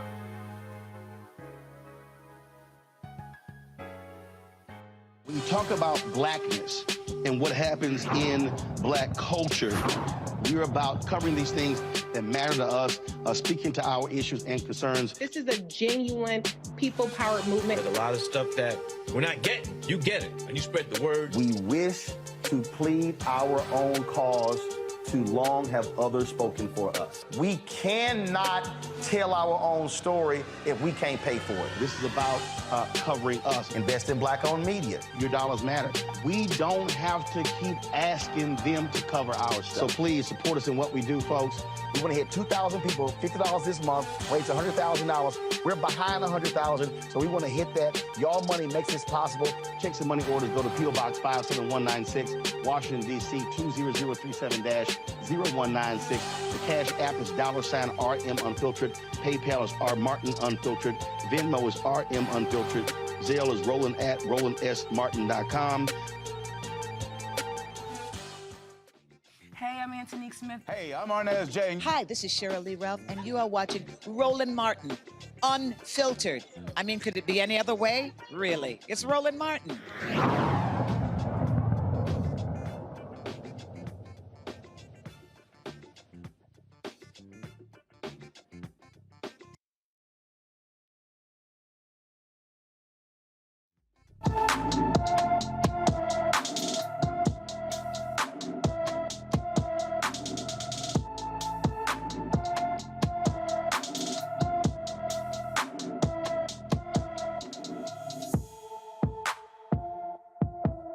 All right, folks, time for our Black and Missing segment. Layla Bajinka was last seen in Minneapolis, Minnesota on July 18th. The 13-year-old is 5 feet tall, weighs 154 pounds, with black hair and brown eyes. Anyone with information about Layla Bajinka should call the Minneapolis, Minnesota Police Department at 612-673-3000, 612-673-3000. A former Louisville, Kentucky corrections officer gets convicted of using excessive force. A federal jury found former Louisville Metro corrections officer Darrell Taylor guilty of assaulting a detainee in 2020. Surveillance video shows Taylor grabbing, throwing, and slamming Brandon Robertson to the ground until he loses consciousness. Robertson suffered injuries, including a broken eye socket and displaced jaw. Taylor is facing a maximum sentence of 10 years in prison as a result of that.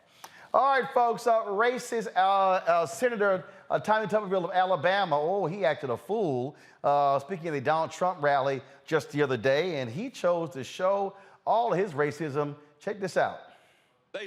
Some people say, well, they're soft on crime. No, they're not soft on crime. They're pro-crime. They want crime. They want crime because they want to take over what you got. They want to control what you have. They want reparation because they think the people that do the crime are owed that. Bullshit. They are not owed that. Oh, the white folks cheering. Look, I keep everything he said. I told y'all in my book, White Fear. Did I not tell y'all what this is all about? I told y'all this is the whole deal. All right, here's the other racist, Marjorie Taylor Greene from Georgia. Hear this fool. Joe Biden's 5 million illegal aliens are on the verge of replacing you, replacing your jobs, and replacing your kids in school. And coming from all over the world, they're also replacing your culture. And that's not great for America. Oh, they're replacing you and your culture. Y'all now understand my book, White Fear. White Fear, how the brownie Americans making white folks lose their minds. Hello. They are just speaking point blank. Now, that's what we always seeing. And the thing here, Congo, is they're showing who they are. And guess what? That's the Republican Party. That's their voters. And so what Tuberville is saying, what Marjorie Taylor Greene is saying, it's not out of the ordinary. This is who today's Republican Party is. Because those folks cheering, those are their voters. They are absolutely pushing those buttons of white fear. It's what Dr. Maya Angelou said. When someone shows you who they are, believe them. And not only believe them the first time. And to be quite honest, Roland, I mean, we've been doing this, not you in turn, I'm talking about mainstream media, at least since Trump was running. All of this, oh my gosh, I can't believe this. How could they? Blah, blah, blah. They don't call them out. They just keep putting these guys on to get ratings. And you have been one of the few people out there who's been calling it out, actually attacking them every time it's set. And on top of that, helping black people understand a mobilization plan to fight this. Because there are no more dog whistles. Everything is a bullhorn now. We know who they are. We've known for at least 5 years. Many of us have known a lot longer than that, especially going back with Trump to the 70s and the 80s. The question becomes, what are we willing to do about it? What pressure are we putting on their sponsors? What are people doing in this mainstream media to give other people like Marcus Flowers, who's running against Marjorie Taylor Greene, a platform to be able to speak up, who's a dedicated citizen of this country doing incredible work? The media, what was it, the former head of CBS who said, like, the Trump circus may be bad for America, but it's great for CBS and its ratings? They're doing it all over again.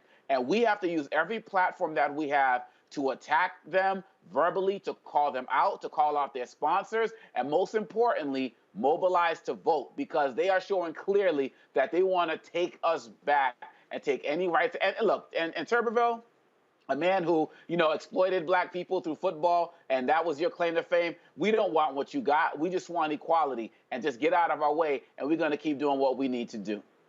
Absolutely. And look, Julian, I keep telling people what Donald Trump did was he opened the doors, tore the hinges off, and said, hey, let your racism flag fly.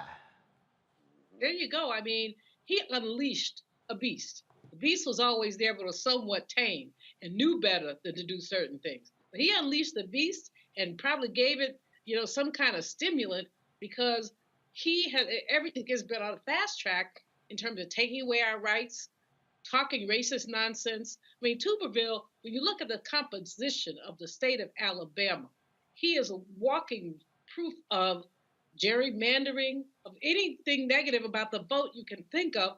Black Alabamans are not proportionally represented, and we talked last week about the congressional district that they're trying to take. And Tuberville, as Obakongo said, he exploited black people with his football career.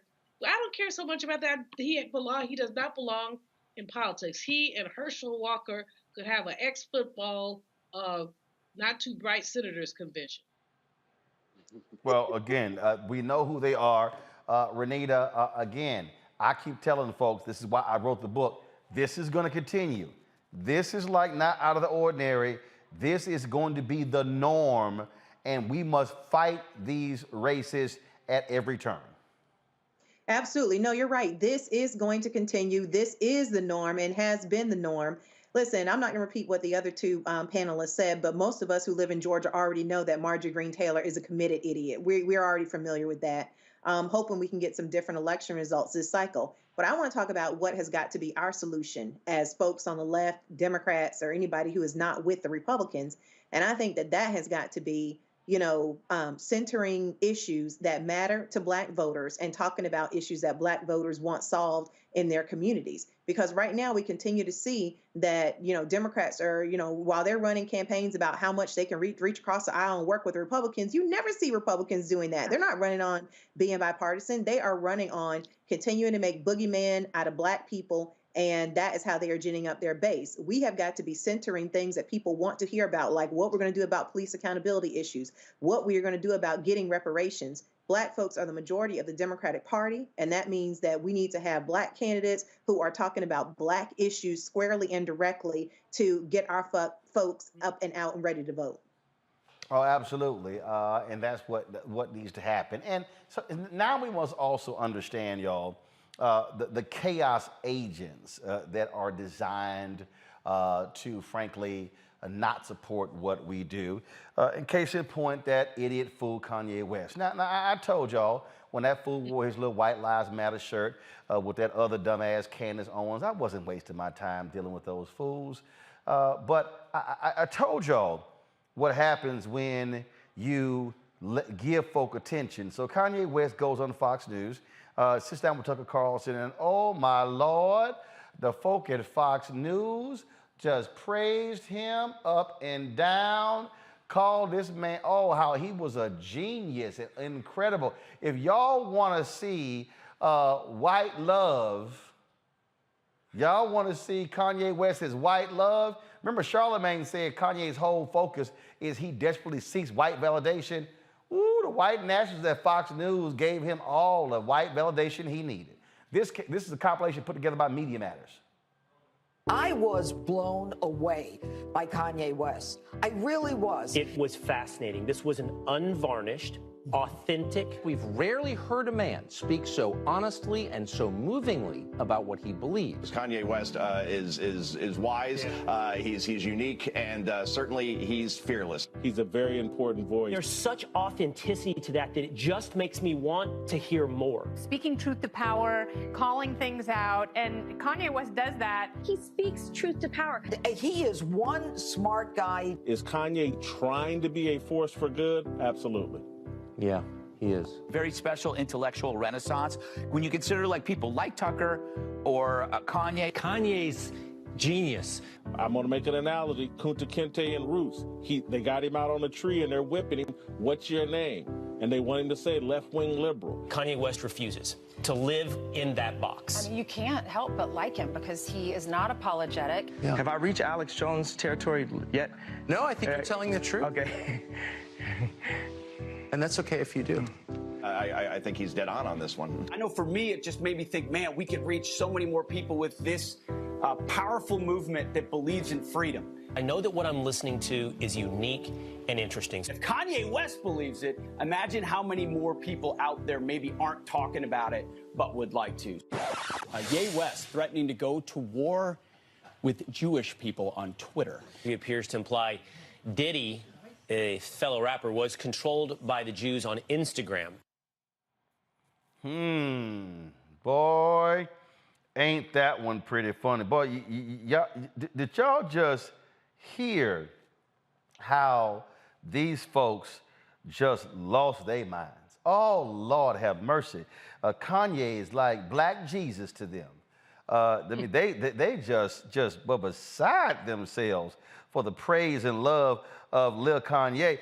This is when things change, y'all. It was when Kanye decided to drop this tweet here. Remember, he was attacking Diddy back and forth, and Diddy fired back at him. So Kanye went ahead and decided to drop this tweet here. This is where things change. I'm a bit sleepy tonight, but when I wake up, I'm going DEFCON 3 on Jewish people. The funny thing is, I actually can't be anti-Semitic because Black people are actually Jew also. You guys have toyed with me and tried to blackball anyone whoever opposes your agenda. Well, that didn't sit too well with the folks at Instagram and the folks at Twitter. So he got thrown in Instagram and Twitter jail.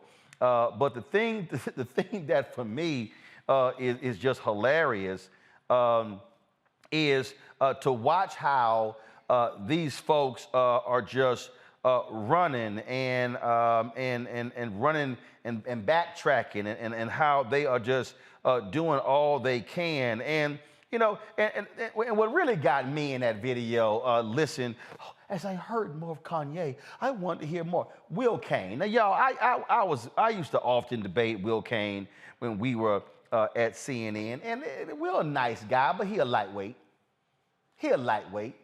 I used to destroy his ass at every turn. I mean, every time he would say something. I mean, he's from Texas, University of Texas, so his football team sucks. I always blew him up about that. But also, I always destroyed his arguments. And you saw that every time Kanye talks, I want to hear from him. And then, of course, you saw in there Joe Concha, who is the so-called media critic for The Hill and Fox News. He's gone also far right-wing. And I'd have destroyed that fool on so many occasions. It's utterly ridiculous. And he was, again, praising the brilliance of Kanye. See, this is where all y'all white folks at Fox News and, of course, that utterly fool Jason Whitlock, this is what happens when you decide to side with a fool. You side with a fool will make your ass look real stupid. And that's exactly what happened here. We are dealing with somebody deranged. And just understand, it's all about, I told y'all, it's about the attention. It's about what they do. And then, you know, then you got that really other tired, trifling fool, Candace Owens. If y'all want to hear something stupid, listen to this fool right here. Try to defend Kanye with her. Now, I'm not going to play all of it because y'all know she ain't the brightest bulb in a dark room. I mean, if y'all truly want, if there's a match made in heaven, is Candace Owens dating Jason Whitlock. I mean, those two can go to the Clarence Thomas prom at any time. But just listen to this fool. That was the tweet.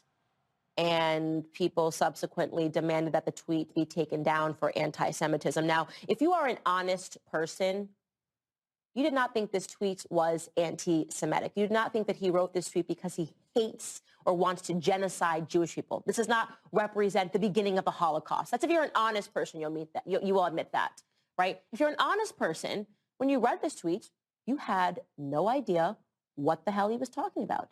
I had no idea when I read this tweet what the hell he was talking about. This tweet inspired questions, not answers. First and foremost, right there. Okay, so here's the deal.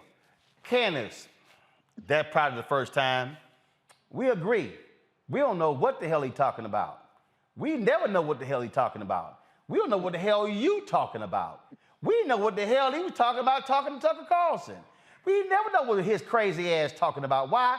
Because his ass ignorant. Just like you. Now, I can't wait for Ben Shapiro, who is Candace's boss, who's Jewish, who's always commenting on anti-Semitism, cannot wait for him to break down the whole Kanye deal.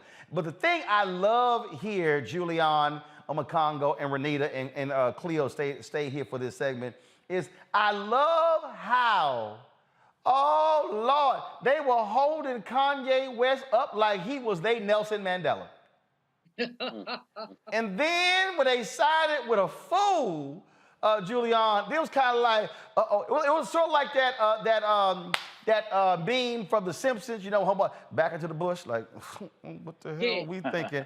They all running now, and trust me, they ain't gonna be praising Kanye when he goes full ignorant ass Kanye. Go ahead. You know, it's hilarious, Roland, because I couldn't believe the clips you compiled were these folks who, not that they're bright or anything, but should have known better than to praise Kanye to the heavens. All I have to say about him is this. I am certain that his mama is rolling over her grave. She was a serious Black woman academic, taught African-American studies. I'm sure something happened to him somewhere along the way, perhaps when she passed, but his... No, it wasn't when the boy got a mental... He's mentally sick, and we're going to call it what it is. And I guess he's trying to get the Mel Gibson Lifetime Achievement Award. For insanity? I don't know what the hell he's doing, but I'm gonna call it what it is. But what I'm not gonna do is call this fool his intellectual prowess and all those phrases them dumbasses at Fox News was throwing around. I mean, the boy done said he don't read books. See, this is what happens when y'all keep calling everybody a genius. Just because your ass make music don't make you a genius. So maybe you want to say a musical genius or whatever, but for me, I don't really give a damn other than probably 2 or 3 songs he got, but that's just me. But on Congo, that's what you're dealing with. He's a fool.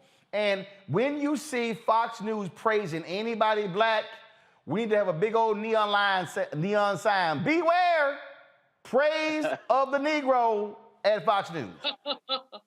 No doubt. I mean, for them, I mean, he's the rap version of Herschel Walker, to be quite honest. And really, at the end of the day, what Candace Owens was doing, that was also kind of a CYA moment because she was kind of backtracking because she didn't want people coming for her with this anti-Semitic smoke as well. And when you see what's happening with Tucker Carlson and all of these guys, they will do anything to pick any one black person, call them a free thinker, call them liberated. Jason Whitlock had that Kunta Kinte comment. And really, at the end of the day, what bothers me about a lot of this is the way that Kanye is being shut down for his anti-Semitic comments, which he should, but has not gotten the same level of disdain and being shut down in these spaces like Instagram and Twitter for his anti-blackness. For, the slavery as a choice, the White Lives Matter shirts, and all of these other types of things. He's been coming at us before he was going at them. And so he deserves to get what's happening now, but I wish we would also, in our own community, do a better job of policing people within our community when they step out of line. And Roland, you don't care who it is. Obama, Kobe Bryant, LeBron, the same people you praise, when they do right, if they do something that you feel doesn't help the culture, you speak up on it. And more of us need to do that as well. And so Kanye's getting what he deserves now, but quite honestly, it should have happened a lot sooner, in my opinion. Renita, I'm just getting a kick again how they are just, treating Kanye West like he is just this unbelievable intellectual force, and then, Jason Whitlock, he is doing these things for the good. Boy, sit your fake ass down.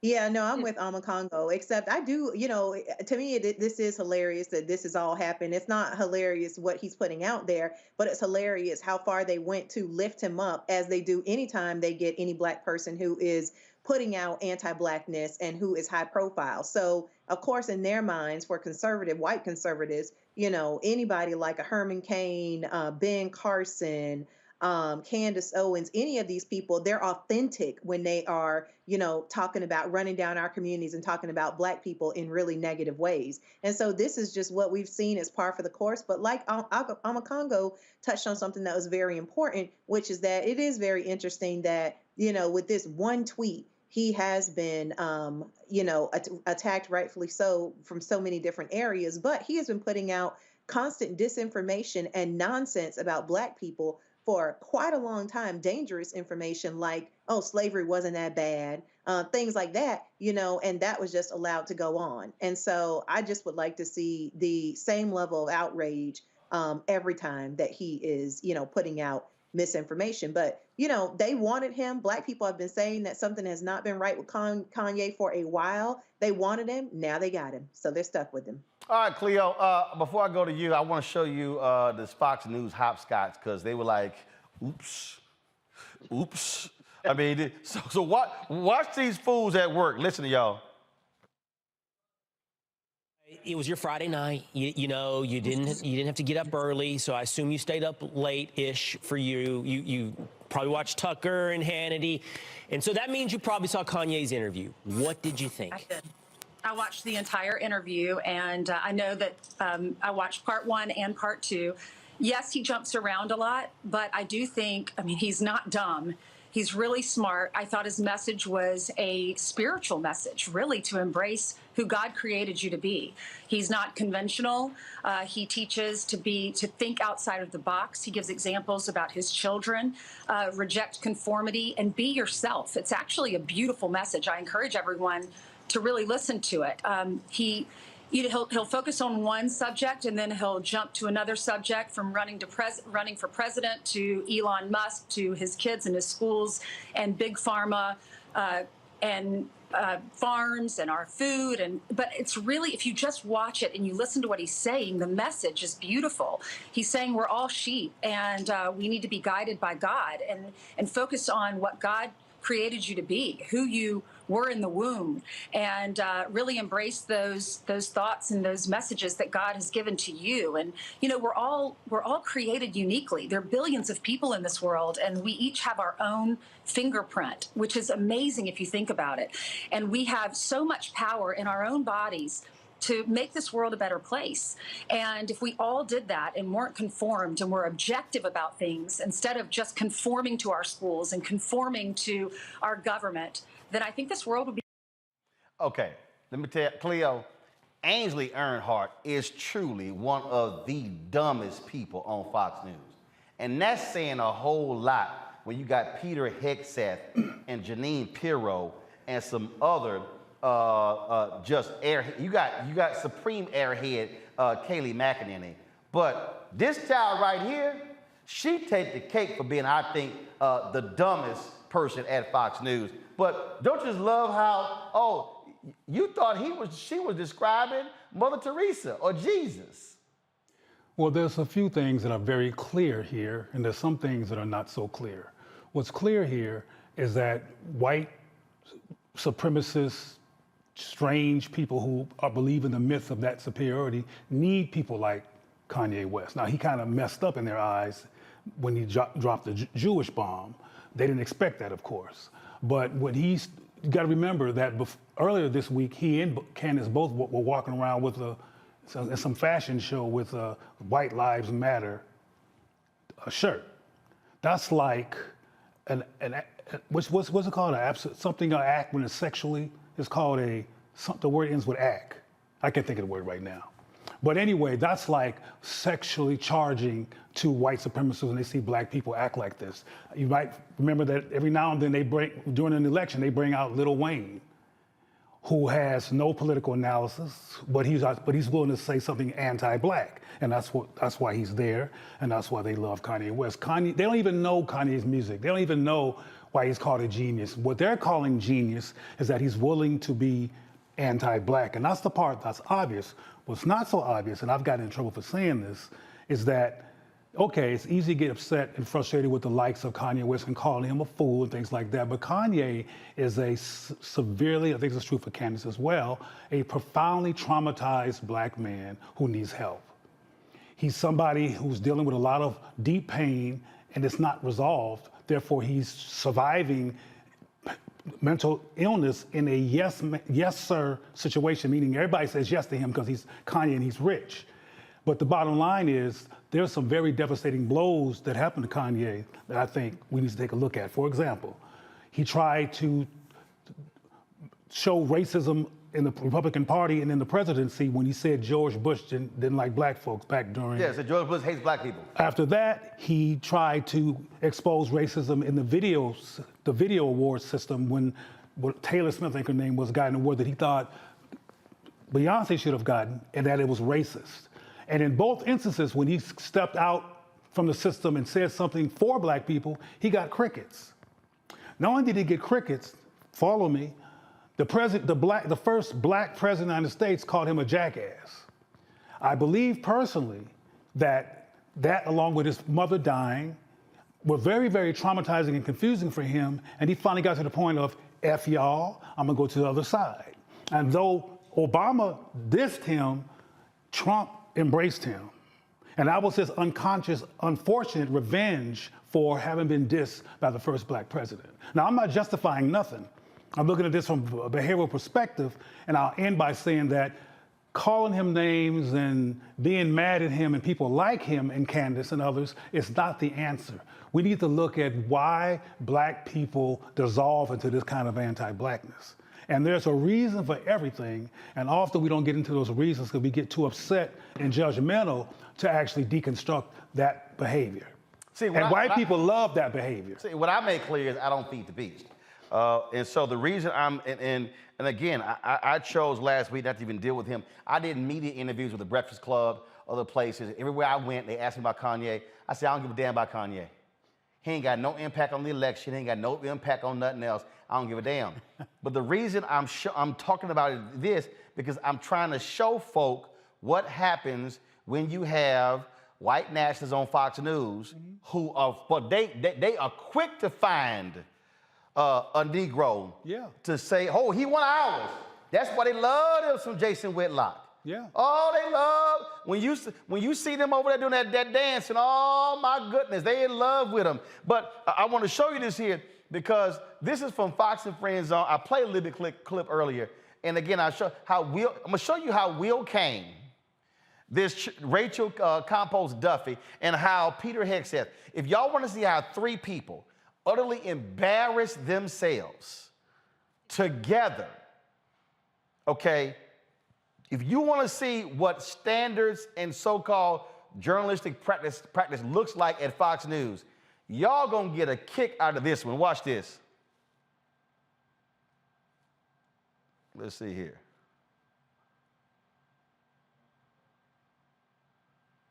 Hold on one second. I'm gonna come back to me. I'm gonna see if I had it set up. Cause when I saw this story, y'all, when I said I hollered, I'm talking about I hollered because they were having a conversation. They were having a conversation about the tweets. But then what happened was they hadn't actually read them. And then they were told, so watch this. See if I can skip this ad. Okay. All right. I'm trying to skip this ad here. They got all these ads on here. Okay, here we go. Did y'all have it now? The last several years is, and I don't know, because I haven't seen these posts by Kanye. Something is branded racist or anti-Semitic, you know what I mean?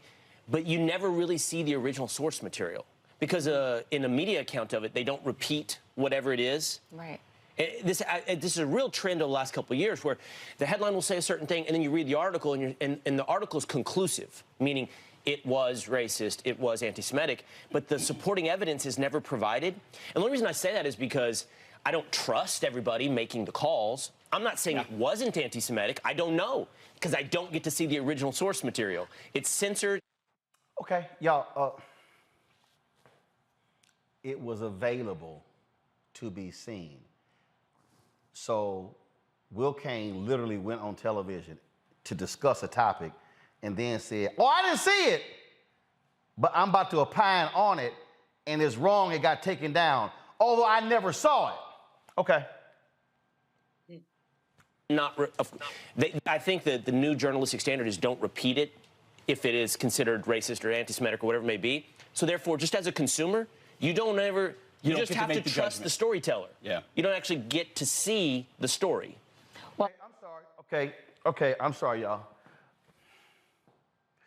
This fool just said, sorry, y'all, I ain't read the tweet, but I'm discussing the tweet I haven't read. And then it's a shame because when the media talks about it, they never actually show you what he said. Your ass media! You're literally on the #1 cable news network, news in quotation marks. You are media. And you're like, the media doesn't show. Y'all not showing it. Will Cain, oh my God. Dude, do you know how stupid you sound? You literally sound like an idiot discussing a post and you go, I haven't read it. But it's a shame where we talk about things and the media never shows it. Y'all don't show it. Let me play the rest of this stupidity. Question that Kanye or Ye was going to have to be taken down after what happened in the Tucker Carlson interview, after wearing that shirt. He just crossed every line that you're not allowed to cross, and he exposed BLM for its corruption. He talked about pro-life issues. He has to be taken down. My understanding, Will, of what he said is that he claimed that his buddy P. Diddy, who you saw there in the Instagram post, was being controlled by Jewish, corporate Hollywood types. That was what I understand what was the statement, which then they said was anti-Semitic and, referenced some tropes. And so then they had to cut him down. Again, we're in this weird era where people can't just say what they want to say and take responsibility, for what they said, whether it's with the sale of his shirts or his companies, whatever. But this idea that you have to just shut down his account is just, it's totally totalitarian, totally anti-American. Oh my God, I'm just so sorry that people just can't say what the hell they want to say. I mean, look, they just want to call you the N word, call you the K word, call you the B word, call you whatever you want. Look, I don't understand. Why can't people just say what they want to say and then they just sort of take real responsibility with it? But how dare they take down something they might consider to be racist? Oh my God. What in the world must be done? What must we do? Oh, I'm sorry. Were there any Fox News people who were fired for, sending, pics of their penis around? I don't know. Eric Bolling? I don't know. Ed Henry got fired for sexual impropriety. I don't know. Bill O'Reilly. We can keep going. Were there any Fox News people who made racist comments and then they no longer employed there? Yeah, I think so. Wasn't Bob Beckel, did he make some sort of racial comment and got taken off the air and got fired? Yeah, I think that's what happened to him. So I'm confused, Rachel, what the hell you're talking about. Okay, let me show the rest of this stupidity. Okay, here we go. It's just wrong. I don't know what he said. Maybe it was that's what I understand. Anti-Semitic. You should clear that up, though. Listen, I'm no. Wow. Okay. Peter Hegseth. I don't know what he said. I'm sorry. I'm talking about something. I don't know what he said. Then she goes, maybe we should clear it up. Wow, that's a novel ass idea.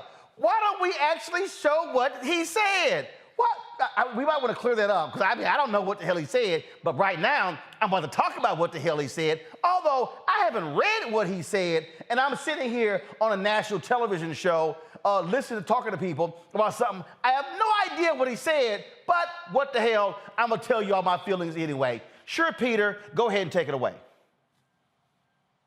Of course. But the question you have to ask yourself is, would he have been restricted on Instagram if he hadn't given the Tucker Carlson interview? So what happens is he gives the interview, speaks out. Immediately, there must be a full accounting of everything he said recently, looking for an opportunity to silence the guy who just spoke out. If he hadn't given that interview, it's probably not. No, keep going, keep going. He did. The target's over him. The target's over him. Correct.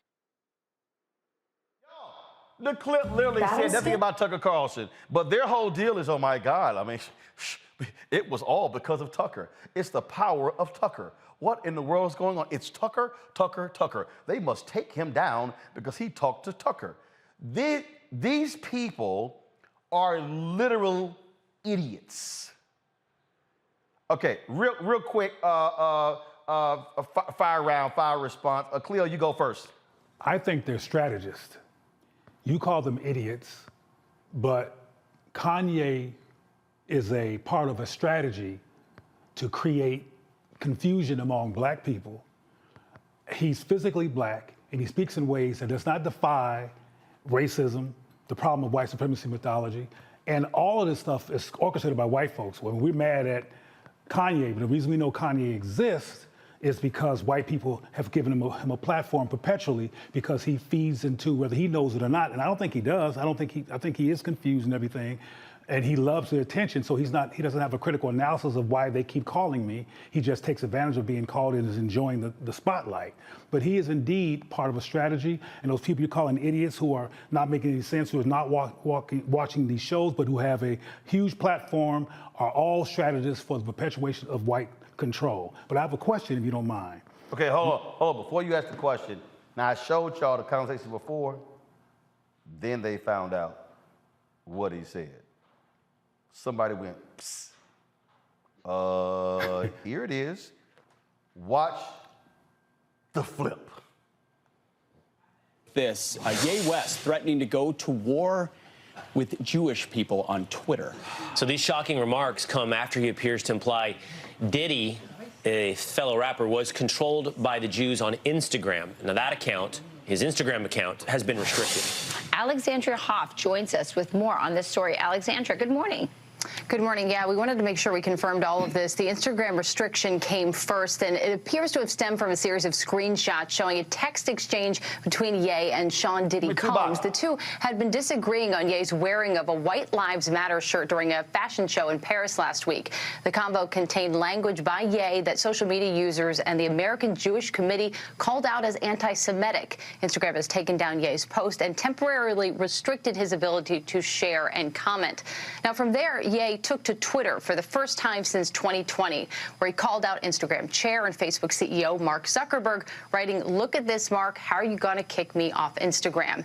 And then continued with another anti-Jewish statement. The tweet has since been deleted by the company for violating Twitter's rules. We reached out for confirmation of that, but the Times of Israel and the Daily Mail shared it. It read, "I'm a bit sleepy tonight, but when I wake up, I'm going DEFCON 3 on Jewish people. The funny thing is I actually can't be anti-Semitic because black people are actually Jew. Also, you guys have toyed with me and tried to blackball anyone who ever opposes your agenda." Now, that was followed by another tweet, quote, "Who you think created cancel culture?" And that second tweet, it does remain up. It's unclear right now how long Ye's Instagram will remain restricted. The American Jewish Committee shared on their Instagram account, writing, quote, "Kanye West should figure out how to make a point without using anti-Semitism." Well, Rachel, Pete. All right. Thank you, Alexander. Yeah. Thank you. Yeah. Thank you. Unfortunate. I mean, there's no... Pretty ugly. It's ugly. Yeah. But we talked about it earlier without knowing about these tweets and saying, of course, they're going to put a target after what he said with Tucker. There's going to be a target on him, no doubt. Yeah. But in this particular case, I mean, he brought the target with that. And then the question is, should he be removed from Instagram? And who gets to decide that? Or Facebook or whatever. And I think that's the question, not just about Kanye, about everybody. You know, what are the standards? Who sets the standards? And how is social media being monitored? And one could argue, if you are really interested in exposing and diminishing racism or anti-Semitism in the world, that you're better off knowing that it exists. And if we pursue a policy or a culture in the world where we constantly silence, censor, and cancel, you don't know what exists underneath the surface. That's a good point. So to your point, Rachel, condemnable sentiments from Kanye West. What is the appropriate reaction? Meaning, is censorship and silence the appropriate reaction to actually accomplish a goal? I can't listen to this bullshit anymore. Y'all saw how they shift? Oh my God, these. Oh my goodness. You saw how the tone shifted? Right now, let's go to breaking news.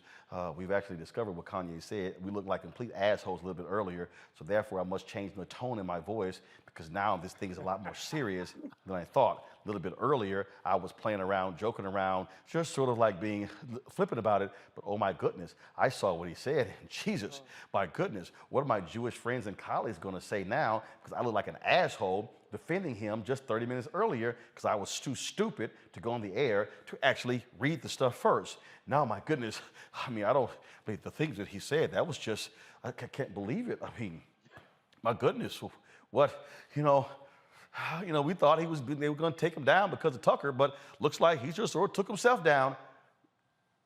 I told y'all, these are ignorant people, and yes, Cleo is right.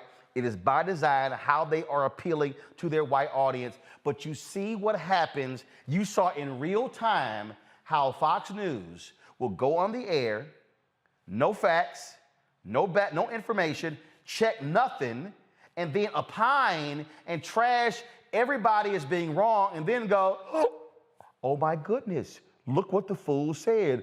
Now we must change our tone because now this thing is serious. Cleo, go ahead.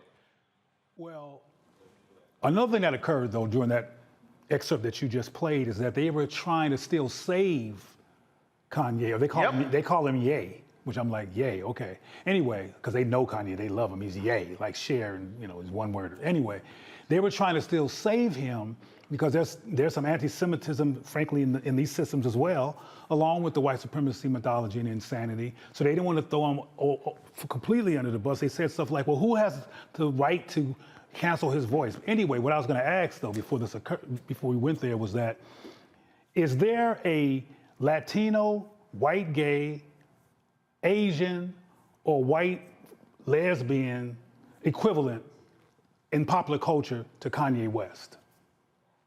Well, first of all, I mean, you do have white artists, you've got gay artists, you got Latino artists.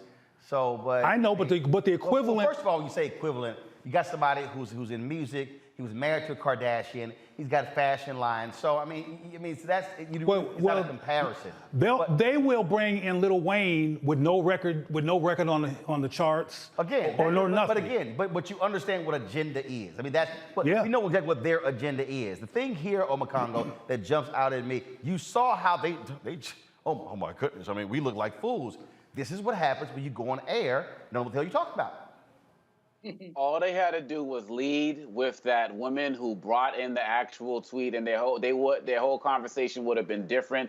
But they can't help who they are. And this is the same thing that Republican Congress folks do whenever a comment's made. Oh, I haven't read the transcript, or I haven't said it. Then when they get exposed to it, they say, oh, maybe I would have said it differently. This proves full stop that Fox is, we all know this, but people need to be reminded that Fox is not a media organization. They are media personalities, but they are not journalists. And for them to sit there and act like, oh my gosh, this is just someone's free speech and so on and so forth, let us be reminded that black people and Jewish people, black people number one and Jewish people number two, are consistently the number 1 and 2 targets for hate crimes in this country.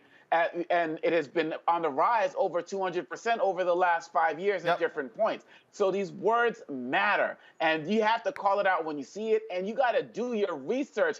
Number one network out there. So I'm glad they got exposed like that, but people need to start calling them out just as much as we're calling out Ye, because they gave him a platform to spread that ignorance. And what they tried to do there, Renita, is to make it all about Tucker Carlson, which is all about themselves, serving their self-serving interests.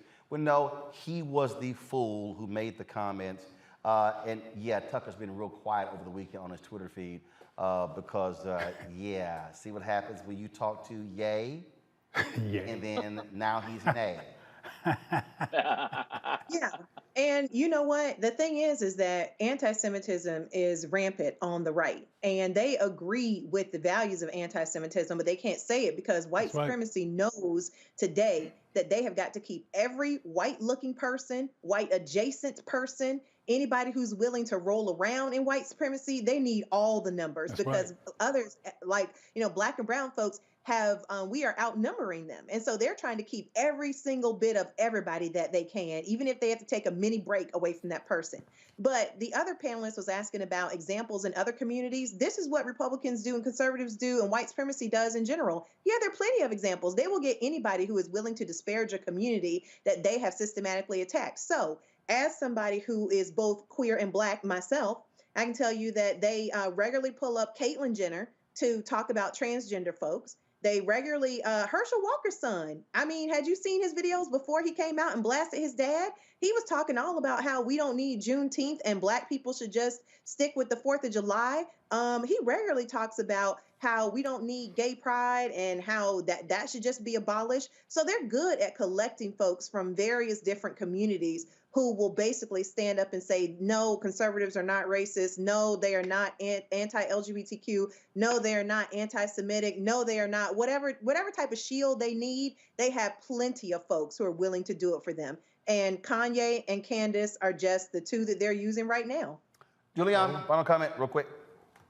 Sure. I mean, I think that I agree with Cleo that this is all about strategy and about ways to get black people at each other. I've discussed it with Kanye West, but I've been discussing with him for a long time. But that fact that Fox News missed a Bojangles rap of, okay, I'm going forward, I'm going back. They've already indicted themselves. Most of us don't pay them any mind.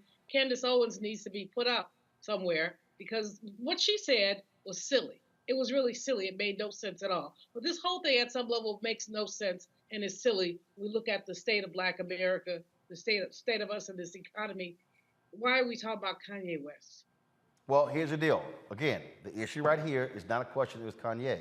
It's understanding the folks who want to harm black people, who they want to amplify and promote as being intellectually having intellectual prowess, and somehow let's listen to them. And that's why I keep trying to tell people it's a danger when you listen to fools just because they are entertainer. No, it's a whole bunch of entertainers out there who are actually informed. A Jesse Williams, someone along those lines. I have never, ever looked to Kanye West for any critical thought on a damn thing, and never will. Cleveland, I certainly appreciate it. Thanks a lot. Folks, got to go to break. We come back. We're going to talk about, of course, Fit, Live, Win segment. All right, temperature's changing. Y'all see I'm wearing the Morehouse sweatshirt. Y'all know it's killing me because I love heat. But what are some basic exercises you can do in the house? You don't have a gym, you can't go outside, might be unsafe or just too damn cold, that you can start doing to keep yourself moving and fit and active.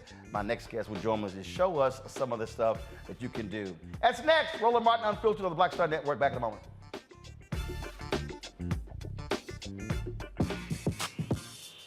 When we invest in ourselves, our glow, our vision, our vibe, we all shine. Together, we are Black beyond measure. Hi, I'm Dr. Jackie Hood Martin, and I have a question for you. Ever feel as if your life is teetering and the weight and pressure of the world is consistently on your shoulders? Well, let me tell you, living a balanced life isn't easy. Join me each Tuesday on Black Star Network for A Balanced Life with Dr. Jackie. We'll laugh together, cry together, pull ourselves together, and cheer each other on. So join me for new shows each Tuesday on Black Star Network, A Balanced Life with Dr. Jackie.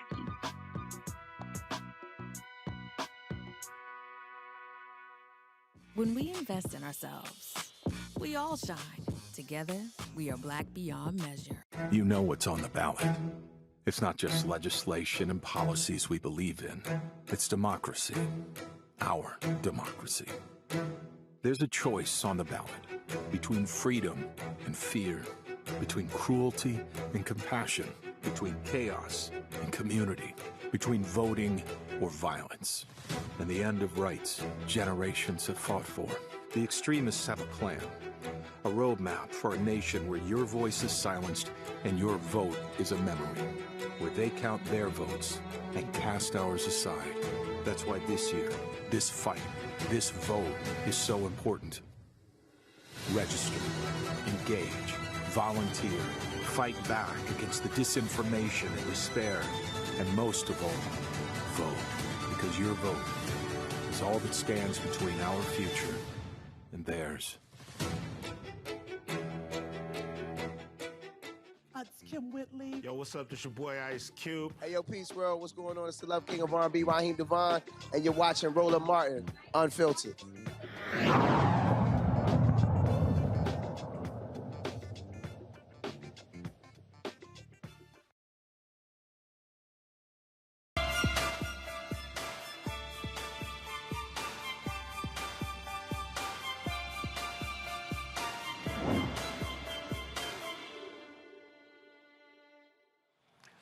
All right, folks, Fit, Live, Win is every single Monday, and, you know, temperature's changing already. It's like right now, it's in the like high 50s, low 60s here in D.C. Fall has arrived, and we're seeing what's happening. And so the reality is a lot of people have been spending all their time outdoors, but now they're going to go indoors. What typically happens is we go indoors, we're hibernating, not moving as much, not being as active. Renita over there shaking her head already. She's like, yeah, you're right. So the question is, all right, what do we do, okay, if we're now indoors a lot more? We don't have home gyms. We don't have treadmills inside. So I called up Asia Johnson and said, hey, let's talk about that. She joins us right now. What's happening? Hello. Thank you for having me. All right, then. So you always, of course, she's always on her Instagram page, just sitting here working, lifting weights, doing all kind of stuff. You know, she be a Miss Workout Queen, everything like that, showing everybody her abs and all that good stuff. But the thing here is this here, and again, what we're talking about here, for a lot of people, again, weather changes, they stay inside, they're not moving, they're more sedentary. But folks also can't afford. Some people don't want to go to the gym. Again, that's got to drive somewhere, or they can't afford it, can't afford a home gym. And so what are some things that people can do that's real basic, low cost, in their home, not a lot of space, to be able to still stay active? So first, before we talk about some exercises, talk about the importance of keeping moving. Okay. So yeah, you want to make sure that you're always moving. It's like a door handle, right? A hinge. If you never open that door, when you go to open it, it's gonna be rusty. It's gonna be hard to open, and that's your joints. That's your body. Aside from that, working out and fitness has a lot of benefits for you. It's gonna keep your stamina up. It's gonna keep you healthy. It keeps your immune system up, and just keep you general in a good mood and with high energy. And again, there are a lot of people, of course, who walk in. There's some people, they talk about high impact training. Others talk about, look, just taking you just a regular walk. But again, it's keeping your body moving. Sometimes, like if I'm watching television show, I might just get on the treadmill and just walk while watching it versus just sitting there on the couch. It's moving your body. Right. And keep it simple. People tend to overcomplicate fitness. It doesn't have to be complicated. You want to just make sure you're moving, whatever that looks like for you. Sure, it might be the person on Instagram, they're doing box jumps and whatever else, but for you, it might be walking on the treadmill while you're watching TV, or getting on the floor doing a few crunches, or some dips on the sofa, whatever that looks like, going for a walk after work, going for a walk after a meal, something like that, as long as you're still moving. That's the key. Absolutely. Now, I did not bring them with me. I should have. Literally, I got off the plane and came into the office today. But there are some bands that I use also that I travel with, because what happens is when you're on the road, you're going into hotels. Sometimes I'm getting in early, sometimes I'm getting in late. And then a lot of times you can't always, so some people want to be safe as well. And so I utilize these fitness bands from the folks at let me close that at Undersun. And the reason I think bands are pretty cool, because again, you can place it, in the door. You can place it in different places. And to me, I like that, because again, if you don't have room for a full-scale gym, bands really, I think, work well. Absolutely. Absolutely. And those are a really good cost-effective investment. You can go on Amazon. Your favorite Instagram trainer, me, has bands as well. And you can pretty much find them anywhere. Even I've seen them at Marshall's and Target and things like that. But they're really easy and accessible, inexpensive way to kind of diversify the movements that you're able to do anywhere, not just at home. Like you mentioned, you can do them at the hotel, you can do them at the airport. You can get a quick workout in 15 to 20 minutes using your bands without having to go purchase dumbbells or have equipment with you. Absolutely. And then of course, like I said, there are different types of bands out there, and I use those because they have different ones in terms of force strength. So some are lighter, there's some are stronger. So basically that replaces weights. Absolutely. Okay, so let's talk about, this band here. I utilize one of these here, of course, same thing when I'm on the treadmill or whatever. So walk us through, again, what this basic band, how you can use it in multiple ways just in your house. Right, so a resistance band is just gonna do that. It's gonna give you resistance, which is the same thing that a weight does. It's just a different form of resistance. Like I said, I love these because they're super convenient and inexpensive. So you can do basic things. The best that I love is having it right here, right like mid-thigh, a little bit above your knee, and you just want to come out. You can do squats here, and that resistance is going to activate your glutes, your thighs, your hamstrings. See, I could already hear Julianne going, "Oh my God, no!" See, I could already hear her right now just squealing in pain. So it burns so good. And some folks obviously do them without bands. Right, and you don't have to have the band. So the band is how low added are we supposed to go? How low? For the squat. You want to go right like you're going to sit in a chair, right? So when you do a squat, it's important you want to sit your hips back and down into your heels like you're about to sit in a chair. All right, into the heels, okay. Right, you never want your knees. On your toes. Right, you never want your knees to go over your toes. Got it. Right, okay, cool. A nice flat foot, a nice sound foundation. So you're in the house, okay, so how many squats should you do? How many sets? You want to stick to around 10 or 12 and do 3 or 4 sets. 3 or 4 sets of 10 or 12. Correct. Okay, got it. All right, squats. Now, with the same band, you got them on your thighs now. Where else can you use that same band? This type of band, this is a resistance, a weighted resistance band. Right. So you definitely want to keep this one around your hands. Now they do have rubber bands they're like little rubber loops, and they're a little bit thinner. You can put those right around your wrist. You can stand up. Right. move them out. That's gonna work your back. You can bring them over your head, come here. And even the clip that you showed of the longer bands, the long bands, you can put those, you can have them give you some extra resistance when you're doing squats. You can put them around your shoulders and use them when you're doing push-ups. So. And then they also, some of your lighter bands, you also place them on your ankles, and then doing your side steps. And Absolutely, all sort of stuff like that. absolutely. And with this, you can keep this around your thighs and you can still do your side steps, right? So it's just gonna add a little bit more resistance for you. But all of those exercises you can do at home without the band or with the band. All right, so what other home exercises can we do, let's just say, that's not bands, that gives us a good workout to keep the body moving? What we got? So you want to make use of things around your house, right? So your steps, your sofa, your kids, whatever you have access to make. Stay right there. What do you do? You smack them over? Let me hold you real quick. You know, you can absolutely hold your baby. It could be a game for them. They're on your back. You're doing squats, whatever you want to do. Say for instance, you have your sofa. You can come here, place your hands here, and you're going down and coming up. Simply working your arms, right? You can use your sofa to help assist you with push-ups. You can also use your wall. Sometimes people are intimidated by push-ups because it's kind of tough. Okay, so when you say, so how do you use the wall for the push-ups? Let's see. Can I use the wall? Okay, use the glass wall. Okay. Let's see, Anthony, which way you get a shot of? Okay, go ahead. All right, we're gonna use the glass wall right here. Okay, so you just come to your wall right here. You got the shot? All right, zoom in. Yeah, we got robotic cameras in here, so right. We didn't plan that one yet. So, okay, so as opposed to doing the push-ups on the floor, ground, you can modify them, right, and you're coming against the wall. Against the wall. So spread your feet. And you're just pushing yourself into the wall, pushing back up. All right. Exactly. Cool. Perfect. And so that's a modification that you can do instead of doing traditional push-ups on the ground. Cause a lot of people hate traditional push-ups because on your shoulders, the stress all that. Tough. It's tough, especially with your body weight. Sometimes it can be a lot of on your wrists. Right. It can be a lot of pressure on your wrists. It can be a lot of pressure on your shoulders. So one way to alleviate that pressure and to modify it is to go to a wall and do a standing push-up. Okay, so I saw somebody doing lunges, and they were actually they had water jugs. Okay. So versus having dumbbells, they were using that. I was kind of like, okay, that's pretty cool. Yeah, get creative. If you're at home and you want to keep costs low, like I said, you can use your kids, you can use gallon jugs, you can use anything that you would find around the house that's going to be heavy, right?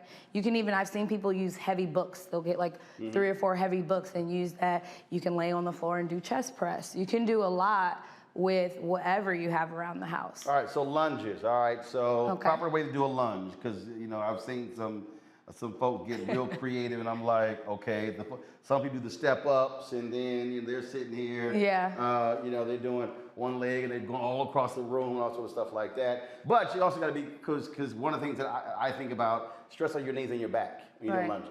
Right.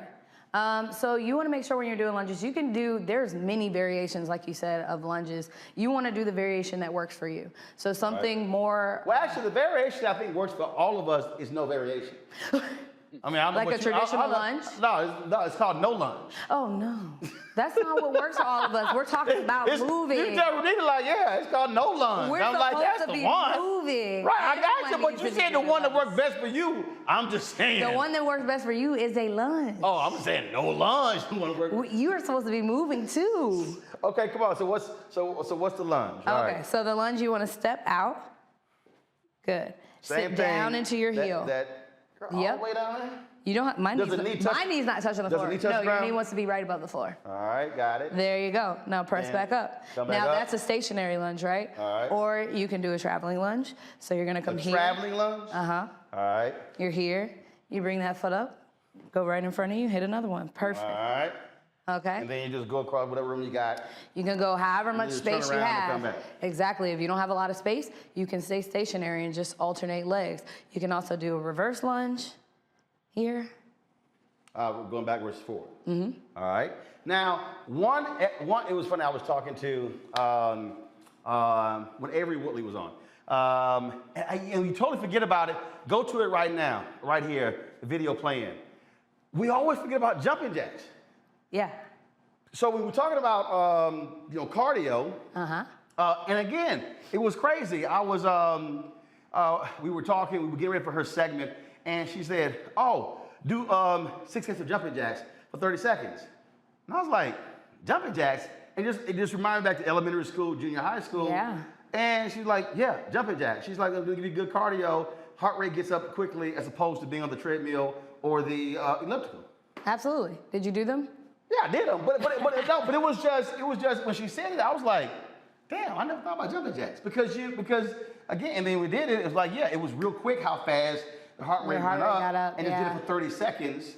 And I was like, oh, I mean, it's just something that you don't think about, and that's another, I think, exercise that you can do at home. Absolutely. No space. Absolutely, and that's what I try to reiterate to people a lot is keep it simple. Like, you don't have to, I know we see so much all the time. Everyone's always on Instagram and Facebook, and they have the fitness on demand, and it's always these super complicated workouts. But it doesn't have to be that. You can literally do jumping jacks. You can do high knees. You know, in PE class, they used to have you do just like that, jogging in place. No, this is a high knee right here. Oh, come on. Right. First of all, that's people who get ready to be in the HBCU marching band. And that was exercise they had to do. All right, so high knees, you can do jogging in place. High knees, jogging in place. You can do the jumping jacks, like you said, push-ups, sit-ups, lunges, squats, wall sits. Make use of the stuff in your house. There's so many things that you can do. Okay, wall sit. All right, what the hell is a wall sit? It's exactly what it sounds like. So the wall is supporting your weight. Right. And you're sitting here. And that's going to... You're going that low? You can go as low as your body will allow you. Wait, it was so funny.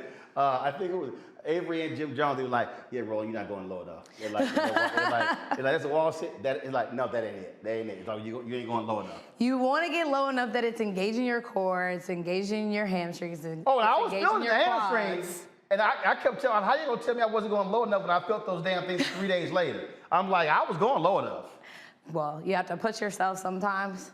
Gotcha. All right, let's see questions. Renita been shaking her head the whole damn time. So you go ahead and get the first question, Renita. Listen, I'm trying to do better, and I appreciate these segments you do every Monday to help us all do better. So my question is this: if you only have 15 minutes, what would you suggest somebody does? Because you'll hear people on Instagram talk about if you squats fix everything, just do squats, just do squats. So if you only have 15 minutes, what would you do? All right, 15 minutes is all you got. All right, and that's a good one because sometimes, like when I'm rushing and I did get my workout in the morning, calls start coming in, and it's like I gotta come in here, and I'm like, I can't do an hour, and you talk yourself out of working out as opposed to saying, you know what? And something I was like, you know what? You just do 30 versus the hour. But you got 15. All right, so let's see, what should we do in 15 minutes? In 15 minutes, you can do something really quick and simple. You want to do full body workout, right? So you might start with something that's cardio to get your heart rate up, get that blood pumping. So let's say jumping jacks. So you can say jumping jacks, right? After that, you want to work your core, right? Okay, so we're doing jumping jacks. All right, here, or are we doing the full arm and stuff? It all depends on what your body will allow you to do. Cool. So everybody's at different fitness levels. You should do what's comfortable for you. Not comfortable in the sense that you're like, oh yeah, this is good, that's all I'm gonna do. But comfortable in the sense that my body will allow me to do All right, jumping jacks. Okay, jumping jacks. Then we want to throw in some core. So you can do sit-ups, you can do planks, one or the other. There are lots of different plank variations, lots of different sit-up, lots of different sit-up variations. But I do a plank before I do a burpee. Okay. Okay. Then we want to hit the legs. Might want to hit the back as well. So we might mix something together. We might come here and just do a simple fly, right? And then go into nothing in our hands, just our hands, and then go into a squat. Okay. Okay. So jumping jacks. You said jumping jacks. Some kind of core workout. Trying to be like Spider-Man or something. When you do that, you want to make sure you're facing the ground and your squeeze at the top, come down. So and you'll feel that over time. So here you're focusing on your back. Got it. Yes. And then you want to do something with your lower body, and then of course like your core. A squat. You can squat, you can lunge, you can do glute bridges. What the hell is that? A glute bridge? That's when you're on the ground, so a glute bridge is here. You just look like, I don't know, a glute bridge. Carol over here like, what the hell is a glute bridge? Squeezing at the top. That's a glute bridge. That's a glute bridge. I ain't know. Y'all the whole control room like, I ain't know what the hell a glute bridge was. Okay, all right. Let's see here, Julian. Julian like, I ain't doing none of this here. Come on, Julian. You're absolutely right, Roland. I ain't. I admire the sister. She's in fabulous shape, but that ain't for me. So you know what? Hold up, Julian, you can't do jumping jacks. I guess I could. Julian, you can't do a wall press. I guess I could. I know I hate planks. I cannot do planks. Planks. Okay, fine. You can't do planks, but damn, you can do jumping jacks. Well, I guess so, Roland, if you put it that way. But my question to this, if you put it that way. Julian, this segment is purposely designed for folk like you, okay? I done brought Asia here to do some basic damn stuff, and you like, that band, I don't know about that on my thighs, those jumping jacks, ain't it? How hard to put a band and just do this? The band might hurt, Roland. Girl, don't ask your question. I guess my question is obvious. Well, not really. What can you do that does not require that much effort, but you still want to stay in shape? What can you do that don't require any work? I said minimal. This is minimal. Is there anything less minimal than that? No. Is there anything that's less minimal than that? No. We are giving you, Asia is giving you the absolute basics. No. Congo, come on, ask your question, man. Lord have mercy. Thank you, Asia, for all you're doing to get people moving and committed to themselves. Going into the winter, my question is, what do you suggest? Everyone's going online, YouTube, Instagram, looking for workouts, but a lot of people showing these workouts are not qualified to do it. So people are injuring themselves because they're watching people who don't know what they're doing. Do you have any suggestions on how to find the right people on the platforms that people prefer? Absolutely. So when it comes to Instagram workouts, I would say be very mindful. Go look through your trainer's profile, see if they have anything posted about their certification. Boom, let's start right there, because I get tired of all these old IG trainers. Right. You ain't doing that exercise right. And I'm like, ain't a damn exercise on your Instagram. Shut your ass up. Right. So you want to make sure they're always certified. If you don't see it on their page, you absolutely want to follow what they're doing. Ask them. I definitely recommend at some point you don't have to stay with the trainer, even though I'm a big person for advocate for having a trainer, because even as you progress through your workout career, you can get tired, mess up your form, or just not know what you're doing, and form is bad. But when it comes to Instagram, I definitely recommend making sure that they're certified and they're not someone that just randomly started working out and it's like, oh, I'm a trainer now. Right. Because if there's one thing I say, everybody and their mama all of a sudden in the media, everybody and their damn mama a trainer. Right, so like your friend that all of a sudden got into fitness and is like, oh yeah, like I'm taking clients, like I wouldn't recommend following them. Right there, sustained. Or your friend that works out all the time, because I've seen people that work out a lot of times and they come and train with me and they're like, oh, I had no idea for years I was doing this wrong. And I'm like, yeah. So make sure that you're going to a certified, accredited trainer, even if it is on Instagram that you're looking at. All right. Okay, well, that's it. Well, first, look, I appreciate it. If folks want to follow you, where do they go? You can go to Asia J on Instagram, so it's ASIAJA with 2 Y's. All right, so there you go right there. Y'all got that's the wrong Instagram? Oh, that's my fitness page. Yeah. Well, how you not? It's on both of them. It's on both. No, you got to get it out. My agent? I got to show you how to. So you got me. Okay, the one you gave out was your personal Instagram. What I share all of my workouts on there. Right, but this is your fitness Instagram. Right. Yeah. Right, so you want to give out both of those. Okay, so you can find me at Asia J and at Aging Fit. Right, so see right there, this was called, this was cameras right here, this is called media training. So while she was sitting giving y'all fitness training, I'm trying to give Asia media training. You give out all of your handles as well, so you can do that. And all Asia also did not say, again, media training, you're taking clients? I am accepting clients right now. Okay, and so how do they? So there's a link in both Instagram bios, or you can go to AsiaJ, ASIAJAYY.com. So you're taking in-person clients and virtual clients? I'm taking in-person clients right now. No virtual clients? No virtual clients right now. Gotcha, but why not? Right now? Right. Because it's full. See that you Asia, you gotta like volunteer that. So Okay, you know. so my virtual training is full right now, but I am taking in-person clients. Gotcha. All right. So when this segment is over, y'all, the media training for Asia will be continuing the additional information. So we'll let that happen. So all right, I appreciate it. Awesome. Thanks All for right, having thanks me. a bunch. All right, then that's it for us, y'all. Renita, Omakongo, Julian, I certainly appreciate y'all being on today's show. Thank you so very much. Julian, get your ass and go do some jumping jacks. It's not that hard. It's not that hard. This band, how much this band cost? 25. It's $25, Julian. It's a simple band. You can get the other bands where they like, it's like blue, green, yellow. They lightweight. She told you. You can get a band and just stand your ass in your office and just do this. You can just do this here. And I will say this here. That is important. I'll say this here. As we get older, we should be doing several different things, stretching in terms of our shoulders and our hips because they get tighter. I can tell you, I play lots of golf. And so that's also important, which is also why, and I'm not endorsing, but just so y'all know, wherever I go, my massager travels with me everywhere. One, I fly a lot, and so when you're sitting down all the time, I'm always using this here, and that's the other thing here. Last thing, when we're working out, stretch before and after. Yes. Why?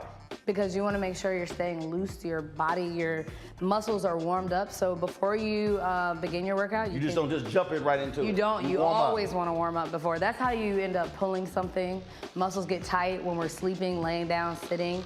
Things get tight. So you want to loosen everything up before you go right into it. Think about like a rubber band. You're not going to take an old rubber band that's been sitting around and try to stretch it around something huge because it's going to rip, right? Yep.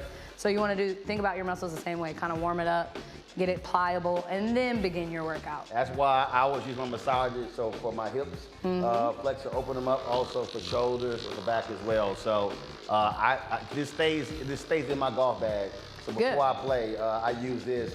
And cats like, man, what you doing? I'm like, no, I ain't hitting cold. Right. And so and again, folks, so this dropped right to my backpack again. I travel a lot, and I will sit here and hit my calves, my thighs, my hamstrings, my whole body. I'll be folks, they be jealous on the plane. I was like, oh, y'all should have got y'all one. But it is important for us to keep our body loose and not just jump right into it. So, all right, I appreciate it. All right, Thanks for having me. Appreciate it. All right. Again, that's it for y'all. This is for us. Renita, Omakongo, Julian, thanks a lot. Y'all don't forget, download the Black Star Network app. Available on all platforms. Android phone, Apple phone, Android TV, Apple TV, Roku, Amazon Fire TV, Xbox One, Samsung Smart TV. Also, you can join the Bring the Funk fan club. Every dollar you give goes to support this show and what we do. Yes, you can also see when you stretch, you can also reach your back. P.O. Box 57196, Washington, D.C. 20037, 0196. And no, Carol, you cannot borrow my massager. Get your own. Cash App, $RM Unfiltered. PayPal is R Martin Unfiltered.